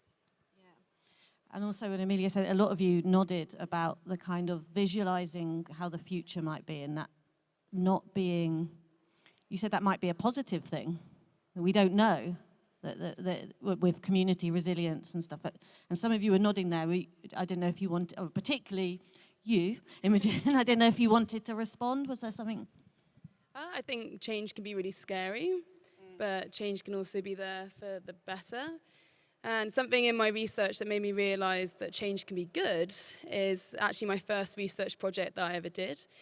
And we looked at microbeads and facial scrubs. Microbeads are tiny little plastic particles that were put into facial scrubs to act as exfoliants. And maybe some of you remember them. I actually used to use them, and I had no idea it contained plastic. But no one knew how many microbeads could be in one bottle. So in this first research piece, we got loads of different facial scrubs that contained plastic. We extracted the plastic, and we found that 3 million could be in one bottle. So on a squirt on your hand, there could be thousands of tiny plastic particles that you wash your face, they potentially go down the drain, through the sewage treatment works, and then into our ocean. And it's completely not necessary. But then the exciting part is the change that happened, and especially for the general public like you and me, that research could give us the evidence and a voice to make our own decisions for the better for the planet. So in a matter of seconds, you could go to the supermarket, you could look on the back of an ingredients list. If it said plastic, such as polyethylene, you wouldn't buy that product and you'd get a natural alternative instead. And it'd be the same price or maybe even cheaper. So with this huge boycott and people being angry that they were potentially just polluting the waters around us through washing their face, they started to boycott it. Then industry started to listen and realized it was really unpopular. So they started to voluntarily remove microbeads from their products. And then this led to governments listening around the world, where we took this research to them and said, here's the evidence. What do you think? What should we do? And they started to make legislation banning microbeads in facial scrubs. And even though it's a small proportion of plastic going into the marine environment, it really got people talking and saying that actually the small difference that I can do can have a huge difference to the planet. So I think that change is good, but we just have to keep talking and discussing and seeing where that change needs to happen. Can I add something to that as well? I just think it's also important to note that when we talk about this radically different future and what that might look like, obviously we're not living in it yet, but it's also good to remind ourselves, if we're thinking from comparing like what my life looks like on a day-to-day versus 20 years' time, we have to remember that day-to-day there are a lot of people for which life is not good right now because of the systems that we exist within. So actually it's really exciting because everything literally that exists around us, like as in terms of society, is everything, these are all things that people just invented one day. We didn't come out of the womb being like, time to get a job. And so there's actually like, there's radical possibilities for what we can rebuild, what we can dismantle and what we can rebuild, and the kind of future that we can design is actually completely up to us. Because there are a lot of people, and maybe a lot of it is the global majority of people in the global south, so we're not necessarily seeing them every day, or when we do, it's because we've got mass flooding somewhere, or frontline defenders. There's all these things where life isn't actually great for them right now because of the systems that are working to oppress them. So actually, although things might look really different day to day, there's also like all these incredible possibilities to have a much more liberated and equitable future for everyone. And that is hard in the sense that the amount of change that needs to happen to get there. But also that's something that we should all really be striving for anyway. And isn't that a better way to think about it? Like, it's hard, but actually we could have a world where lots of people are free and liberated and happy, and that would help a lot of people's mental health as well, I think. So it's also an exciting challenge and an opportunity, I think. Can I just add one thing to that, which is talking about the systems that are in place. I think it serves them if we are anxious and afraid. That sense of being without power and without knowing how to act serves the system in place. So the more we can convert our anxiety into hope and optimism and then move on from hope and optimism into action, actually the more likely we are to creating that future that we want that is more equitable. So I think remember that your fear serves the system in a way that your action doesn't. I think, yeah, I like the point about radical change right now seeming like quite a terrifying thing, because it is an uprooting of a lifestyle that we've upheld for a very long time. And I think the uprooting of that is what's terrifying, but the eventual conclusion of that into something that we can mold ourselves, and hopefully mold by being more aware of some of the issues that are around us, as opposed to our past where we've not been as aware of those issues, which has led us to where we are today.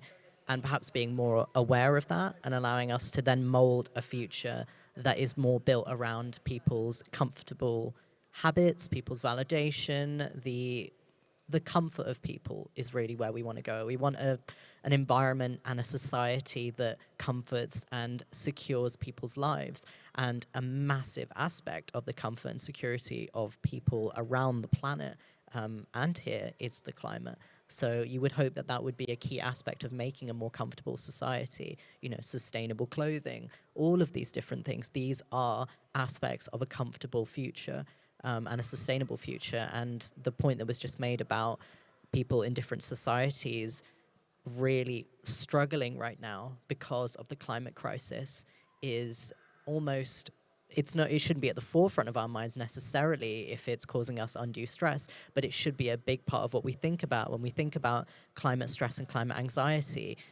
Yes, we are allowed to be stressed and anxious and tired, but take a minute to rest and take a minute to have a break so that you aren't overwhelmed, so that you have more power to fight for those who don't have the option to rest. And I think that's a big point, because I think rest is definitely a form of rebellion that people don't talk about, because it is this idea that we have the capacity to rest, we have the capacity to take a break. Why not take it? Because the system is often telling us that we should simply just go forward, keep going, keep being in this rat race forever and ever and ever. And one of the key aspects of capitalism, of the corporate society that has been built to sort of feed and clothe us, that is built on constant work. That's one of its key aspects. That's one of the main reasons why we get burnt out. That's one of the main reasons we get anxiety, is because there's so much being thrown at us all the time. We're not given a moment to rest. And so if you take the moment to rest, you will have more power to then stop the system from working, one, and two, then fight to make and build a better system. So I really like that idea that the hope that we have is we can uproot what we have now and change it. But I think what needs to be talked about more is the conclusive aftermath of the uprooting, because oftentimes we just talk about the uprooting, and that's what makes people quite anxious, is the fact that it's just chaos. And that's not what we want. We don't just want uprooting, leave it as chaos. We want uprooting, and then we want change. We want to build something better and different. Leif? Yeah, just very briefly on the subject of comfort. I think we need to become comfortable with being in discomfort, because I think today we lead these lives that are just so comfortable. You know, we've come to sort of assume that it's sort of our right to fly to the other side of the world or go to the supermarket and expect to find oranges and blueberries and things, you know, out of season, just there on the shelves that we can pick up. And I think it's something that I'm trying to get my head around at the moment, is trying to think, okay, these things are not normal. You know, even like, you know, 100-200 years ago, they're just like not even a thing. And if you think about how long humans have been around, it would just be unthinkable that you could get these things from the other side of the world just like that. And so I think, yeah, if we can try and become more comfortable with the idea of being slightly less comfortable, that's a really, really good way of thinking about the future as well, because obviously at some point we're not going to be able to get our blueberries from the other side of the world, or just be able to fly and go on holiday whenever we like. So yeah, I like that idea of... Can I add something small to that? And then we'll move on to questions, because I know there are questions coming through on my phone, and also you guys might have questions. Well, I think one aspect of growing comfortable with the idea of discomfort is this idea that you have to go through a certain level of discomfort in order to learn a process. And a very big and key part of having respect for the environment, having respect for especially the food that we eat and the plants that grow, is understanding the process by which they get there and the process by which you attain them. And that is a process that we need to understand around farming, agriculture, wildlife conservation. Even here, I spent most of my break wandering around the rainforest biome, and I want to live in there. It is so cool, oh my God. But even looking around, in my head was constantly turning questions. How do these plants get pollinated? Is there a native, what do the native insect wildlife look like over here? What's the biodiversity like? Why is there a robin in here? It's like, what is... I've been asking that all week, all weekend. It's incredible. But what's happening there is I'm going through the discomfort of I'm not simply going into an environment and simply thinking, okay, this is fine, this is how everything is, this is okay, this is good. I'm thinking this is complex and incredible, and parts of this are good and parts of this might not be so good yet, maybe, but I'm going through the discomfort of learning about the process, and that, I think, is essential. It's this allowance of ourselves to think, if everything is not as all it should be, perhaps we need to learn about why, and perhaps we need to learn about even the things that are as they should be. Why are they there? What is this that's happening? And we've become so used to, I think, simply being handed something and just being suggested or told that's how things are, you should not learn. And a big aspect that will come about more often and is coming about more is the questioning of the status quo, because people are understanding that it doesn't work. And so we have to question how it works. We have to question ourselves, and we have to question the processes that happen, and then be in discomfort around, oh my God, I need to question things. I need to understand how things work. But that's good, because that means you can work out a process by which you can change it for the better. Yeah, and reframing that discomfort to like an opportunity, isn't it? So, and that's the same psychologically processing. When you learn about yourself, it's extremely uncomfortable at times. It's to grow and to become more. So I want to open it up now. Does anybody have any questions for our panelists? Yes, please, down the front here. I'm just going to get you a microphone because we're on the film. Okay, so my question is that nowadays we see this kind of push towards reaching out to different ages, different religions, ethnicities, to all fight for the climate crisis, as well as like not just biologists and activists who are doing it, so like people from different job sectors. Do you think that there should be more of a push in like Western countries to get more people involved? Like Jasmine, like you're here and it's really nice to see like a person of color, but it's very far and few. I know that personally, like I do marine biology and I'm like one of the only brown people there, and it's a recurring pattern because there are a lot of like people around the world who fight for the climate crisis because it's one of their religious beliefs or they're native, indigenous, and what they do is respectful. But do you think there should be more of a push to get people like that involved? I definitely think so. And I think the only reason that I'm here is because that happened. And when I did marine biology at university, I was one of 5 people of color in a lecture theatre of about 300 odd people. There's not enough representation at all, especially with marine biology, which is quite a whitewashed subject anyway in the UK, but that's a different subject. So the point mainly is that with a future as unstable as the one we have now, the reason that we are here in a place of instability is because of the lack of diversity of perspective.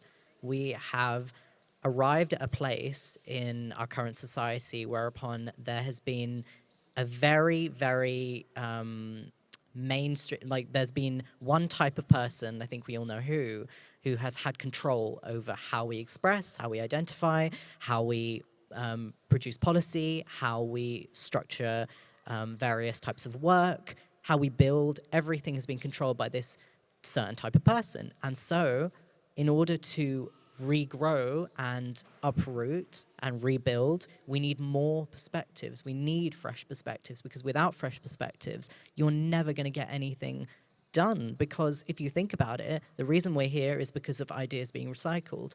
We can't keep using the same ideas. We can't keep having the same echo chambers. So I definitely think we need more people, but I don't think we just need more people. I think we need more people in specific areas and specific places where they can talk about things in a more useful fashion. So one of the things that I worked with, because I'm ambassador for the Bumblebee Conservation Trust, and I also work with the Natural History Museum and with certain other wildlife and conservation societies on diversity tactics. And one of the things that we talk about is how to get people, especially young people, queer people, people of color, women, everyone who is considered a minority in today's society.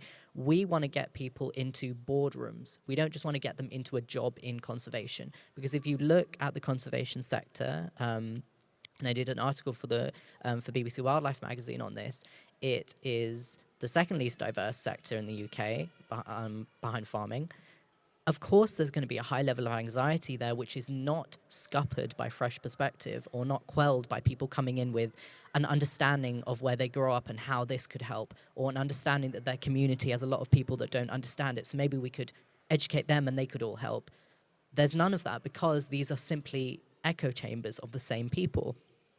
And if you look at the wildlife sector, there is diversity, but it's at a base level.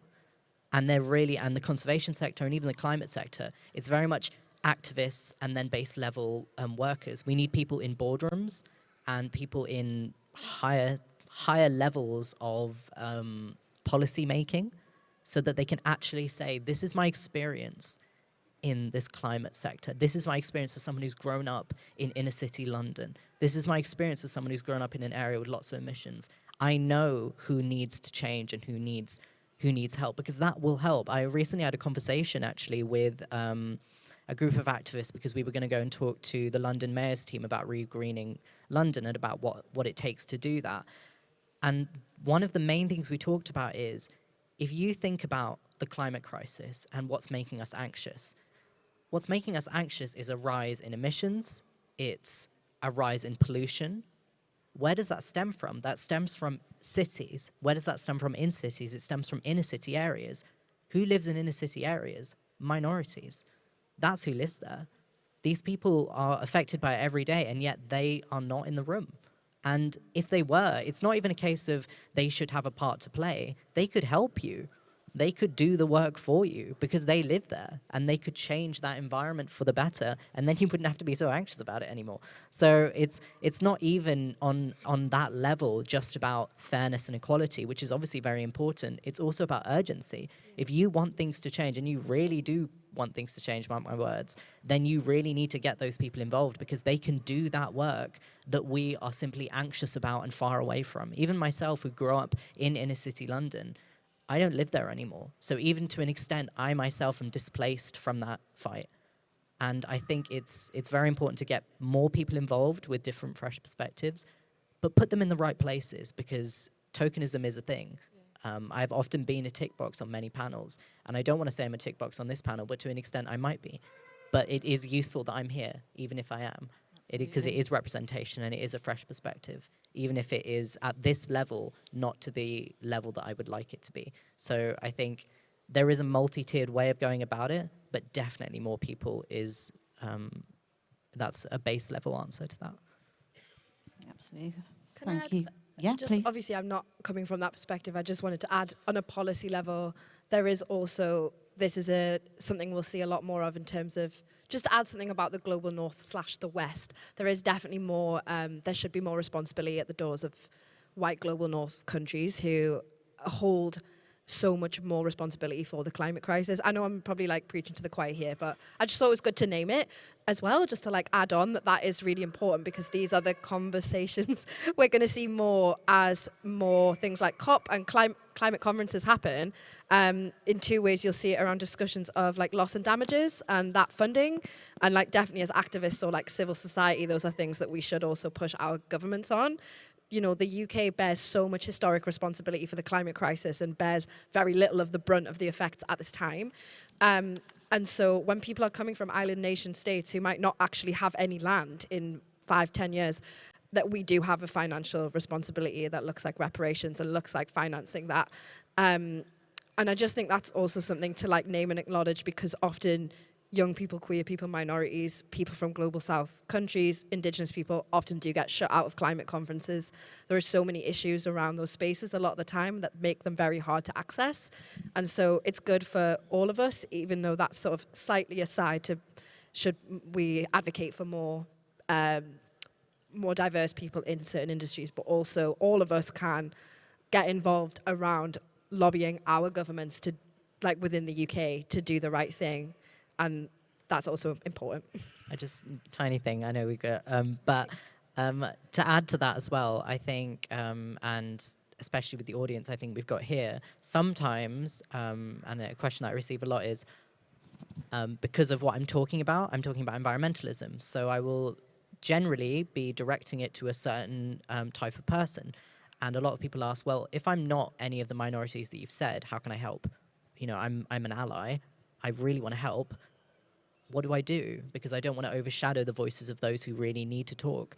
And I would say, do not be ashamed of the fact that you have privilege, because that is not helpful. I have a certain level of privilege, and this understanding of privilege is something that really needs to be dissected further anyway. But on a base level, it is about having a power that no one else has, and having a space in a room that no one else has. And for me, that is power you can use to help those who don't have that power. You can open doors for those people. You can, in a conversation, if someone's talking about the climate crisis and there's someone else who you perhaps know probably is more qualified but is maybe a woman, or is someone who's not going to get a voice, perhaps someone who's a person of color, or, you know, if they aren't going to get that voice and you know that you've got control in that conversation, you can direct it towards them. Just simple things like that.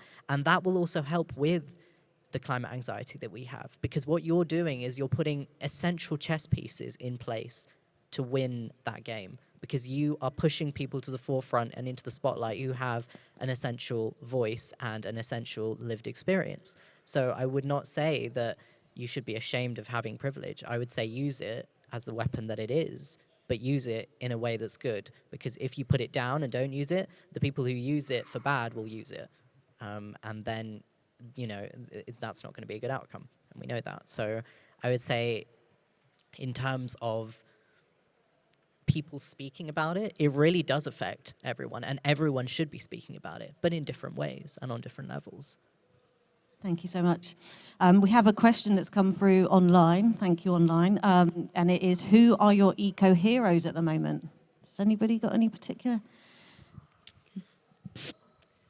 So my mind automatically goes to some organisations that I really admire. So some of them are based down in Cornwall itself, so Surfers Against Sewage. And I think it's all about taking research and what people really care about and then taking that to a higher level. So then taking that to government and making sure that everyone's voice gets heard.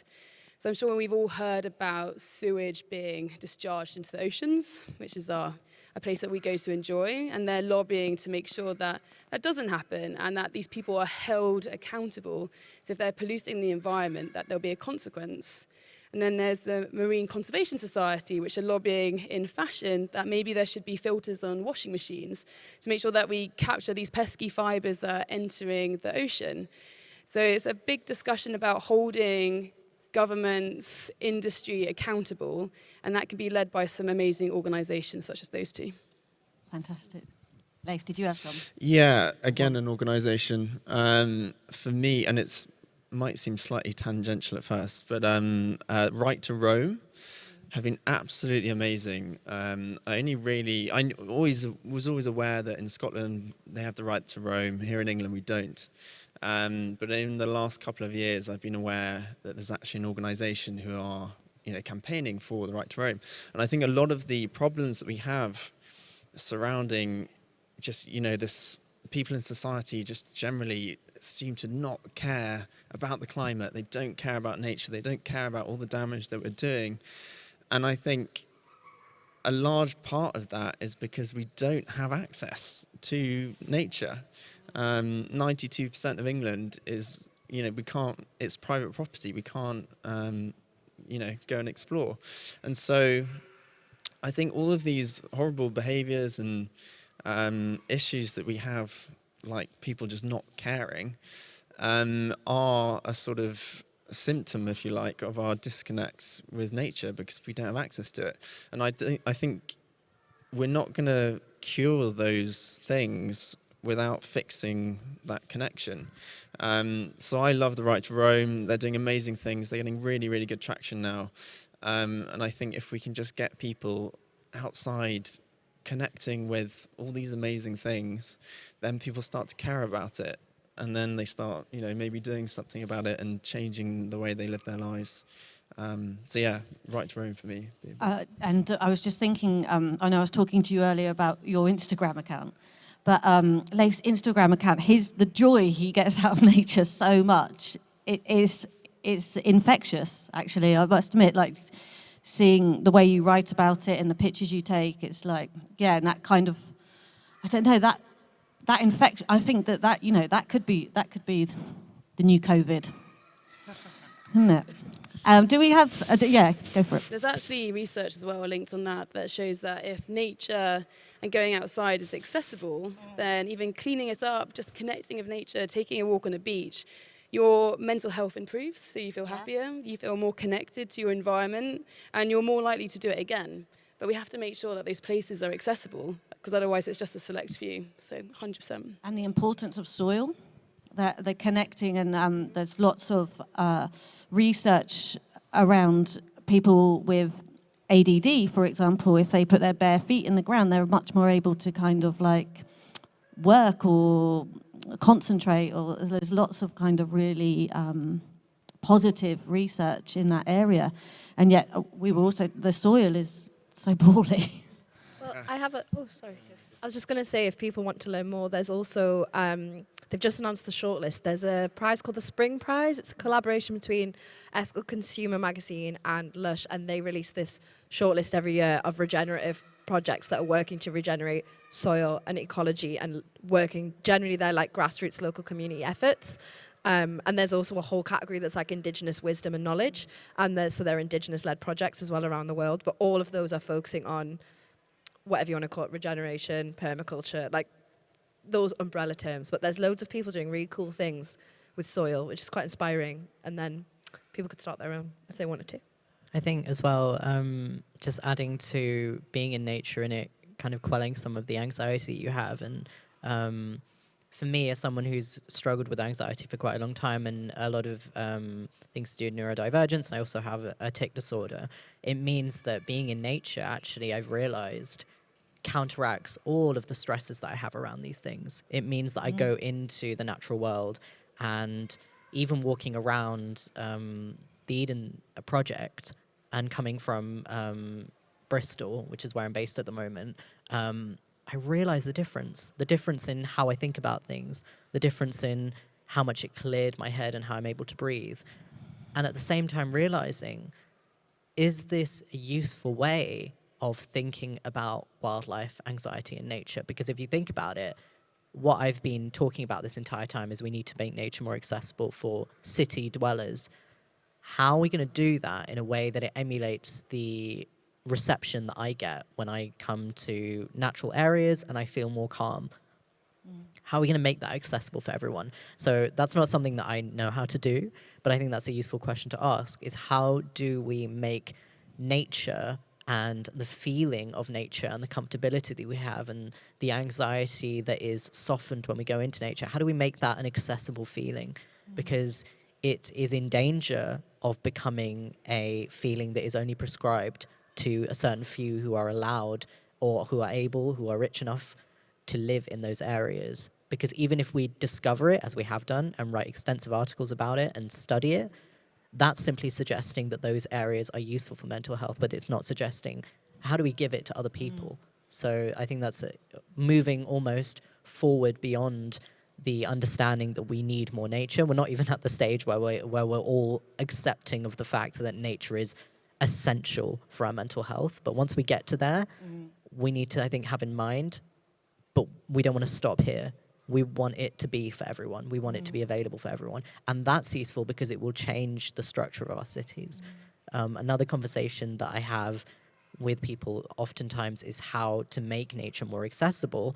And that often means that we have to restructure cities, because that's part of the plan. And a lot of cities are already doing it in Europe, so it can be done. But the blueprints are already there for cities like Amsterdam, and these are large cities with a lot of people and extensive public networks and public services. They can do it. London can do it. Other places can do it. Cities in India can do it. These are examples, but we need resources. We need people with lived experience, and we need research into it and plans. And that, again, that requires so many different things. But that gives me hope, because the blueprints are there and we've got the answers, and we do evidently have people who care. So let's just do it. What are we waiting for? Did we have any more questions? Yes, please.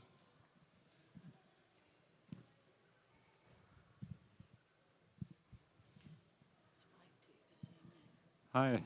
Should depopulation be a thing? should it be an ambition? May I answer that? So, did you say depopulation? So that's something I feel quite strongly about, actually. So I've had quite a few conversations with people who deal with biodiversity in certain countries where the populations are quite high. And from what I've gathered and the research that I've done and the people that I've talked to, it's not a useful future to think about. And for me, what I'm really thinking about is, how have we got to that question? How have we got to the point where we've suggested that the only way that we can save the climate crisis is by getting rid of people? And why are we not thinking about all these other approaches to it? For example, our energy usage, how are we providing food for people? What are we providing for people? Because even if you think about just waste management and food management, we produce too much food anyway, which only goes to a few people. We produce a lot of waste that could go to people. Our housing, we have loads of empty housing for loads of people that could be used. Our structure, the structure of cities is so that entire areas of London are empty because they've been bought up by rich, people who just simply use it for one thing, and they don't really know that there's anybody else who needs it because they haven't taken the time to understand that. So in my mind's eye, when people bring up depopulation, it's because they've not been educated on any of the other ways to deal with this climate crisis. And if you think about it, there is enough land in the world for people to exist. And even if there wasn't, that would not be our call to make, I think. So one of the things that I also like to talk about is that when I want an equal and fair future, what I'm not asking for is that my race or gender or whatever be considered above anyone else's. But what I'm suggesting is that the people who have held the microphone for as long as it is up till now have monopolized on it for too long, and it wasn't their call to make.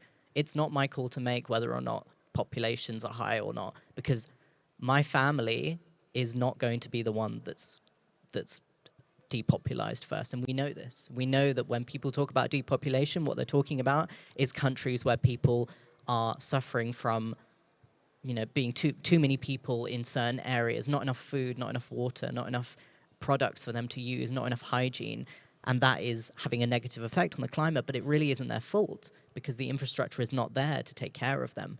And what we should be focusing on, how do we get to a place where people can be provided for equally? How do we get to a place where people can be provided for in a way that they are healthy, they are happy? Then we can talk about how population works and population structure, because then what's not causing our conversation to be biased is the fact that they can't speak about it, or it's a problem that we can deal with by getting rid of them and then we'll be fine. So I think in a way it's not even a question, but in a way it's something that needs to be thought about. You should be asking, everyone should be asking, why are we talking about depopulation, not why isn't depopulation happening, I think. Can I just add something? Yes, of course. I think, sorry, I can't really see you. I do think we need to talk about degrowth, though, which is, I think, I'm hearing about it more and more, which is quite exciting. But I think we need to look at, from my perspective, and I'm no expert, but population isn't necessarily the issue.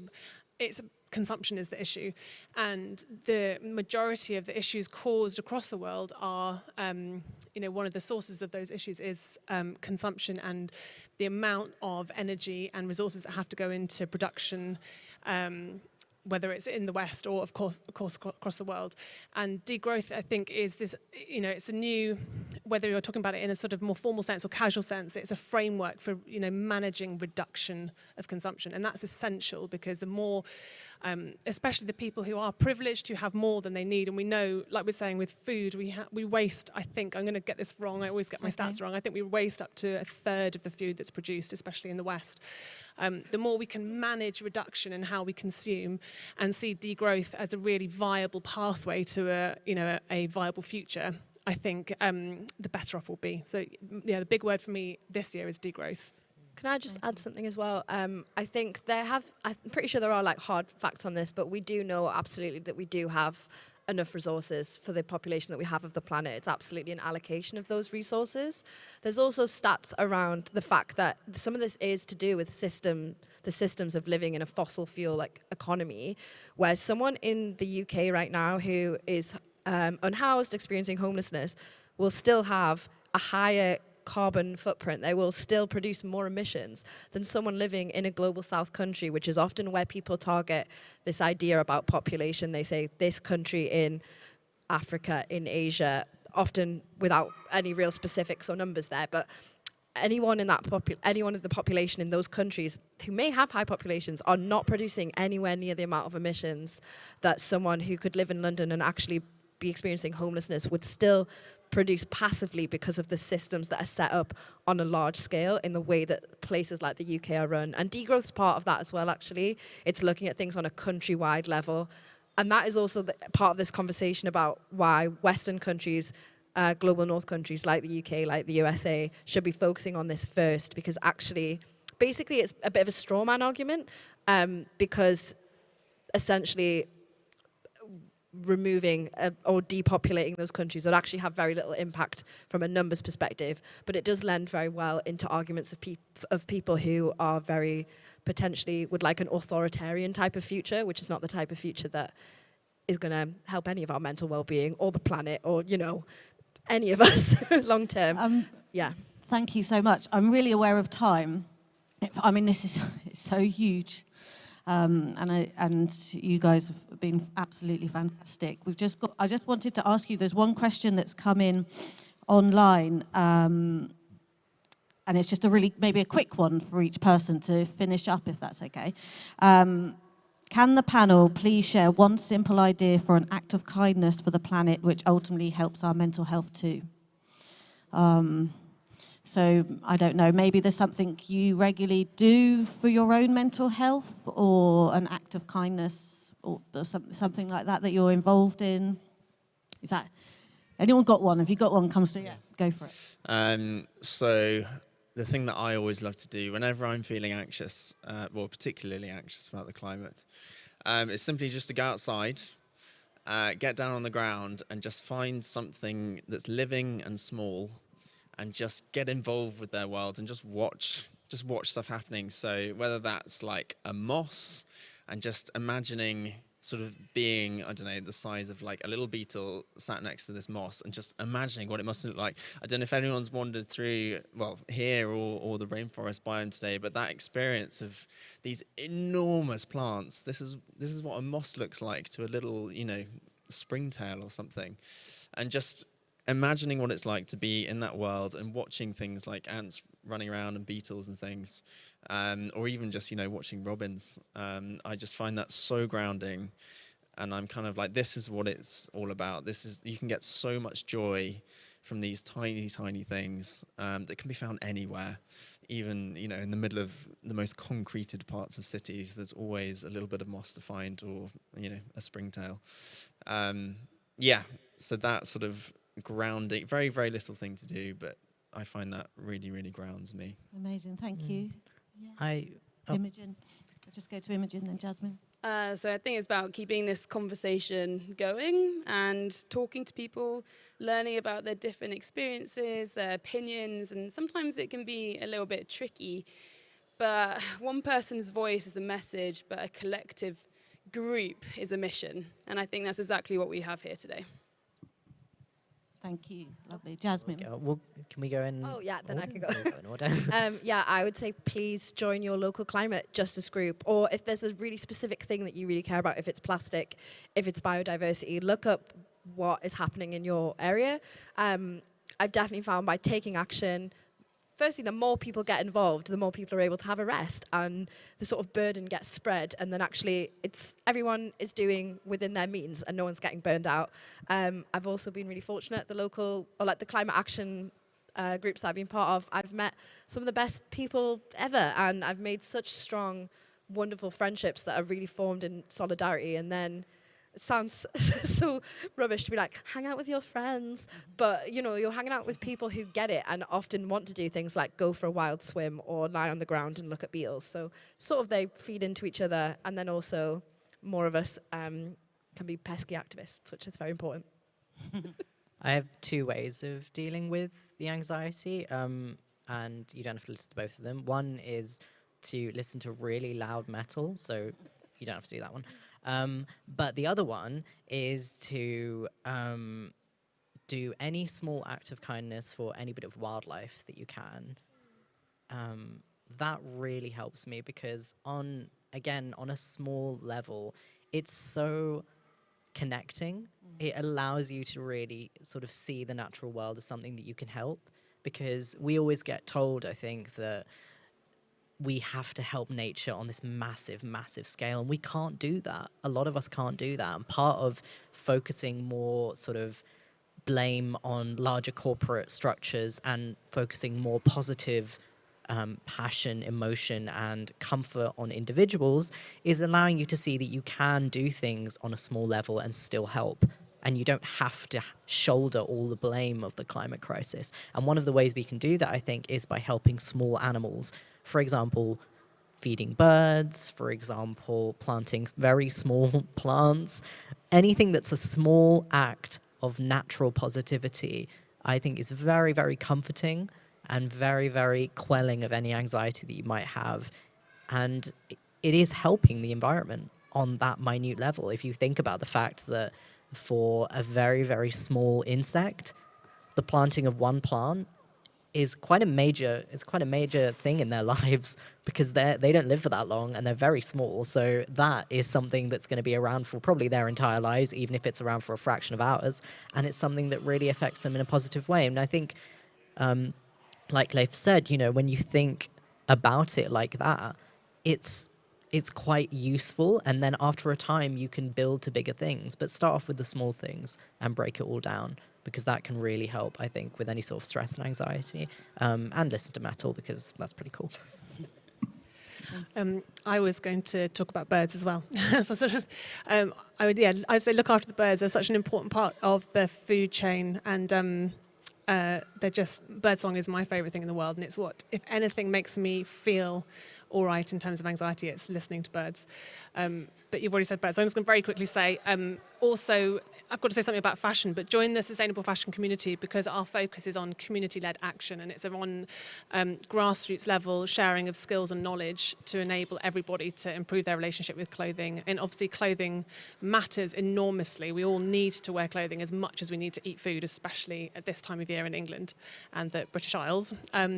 So really rethink your relationship with clothing and join in with what we're doing, because the more we can, people like us can gather together and inspire other people who may not know as much about what's going on in the fashion industry and may not know as much about its impact. If we can inspire them, again, at a grassroots level, we can just reach more people and collectively change what's happening. Thank you.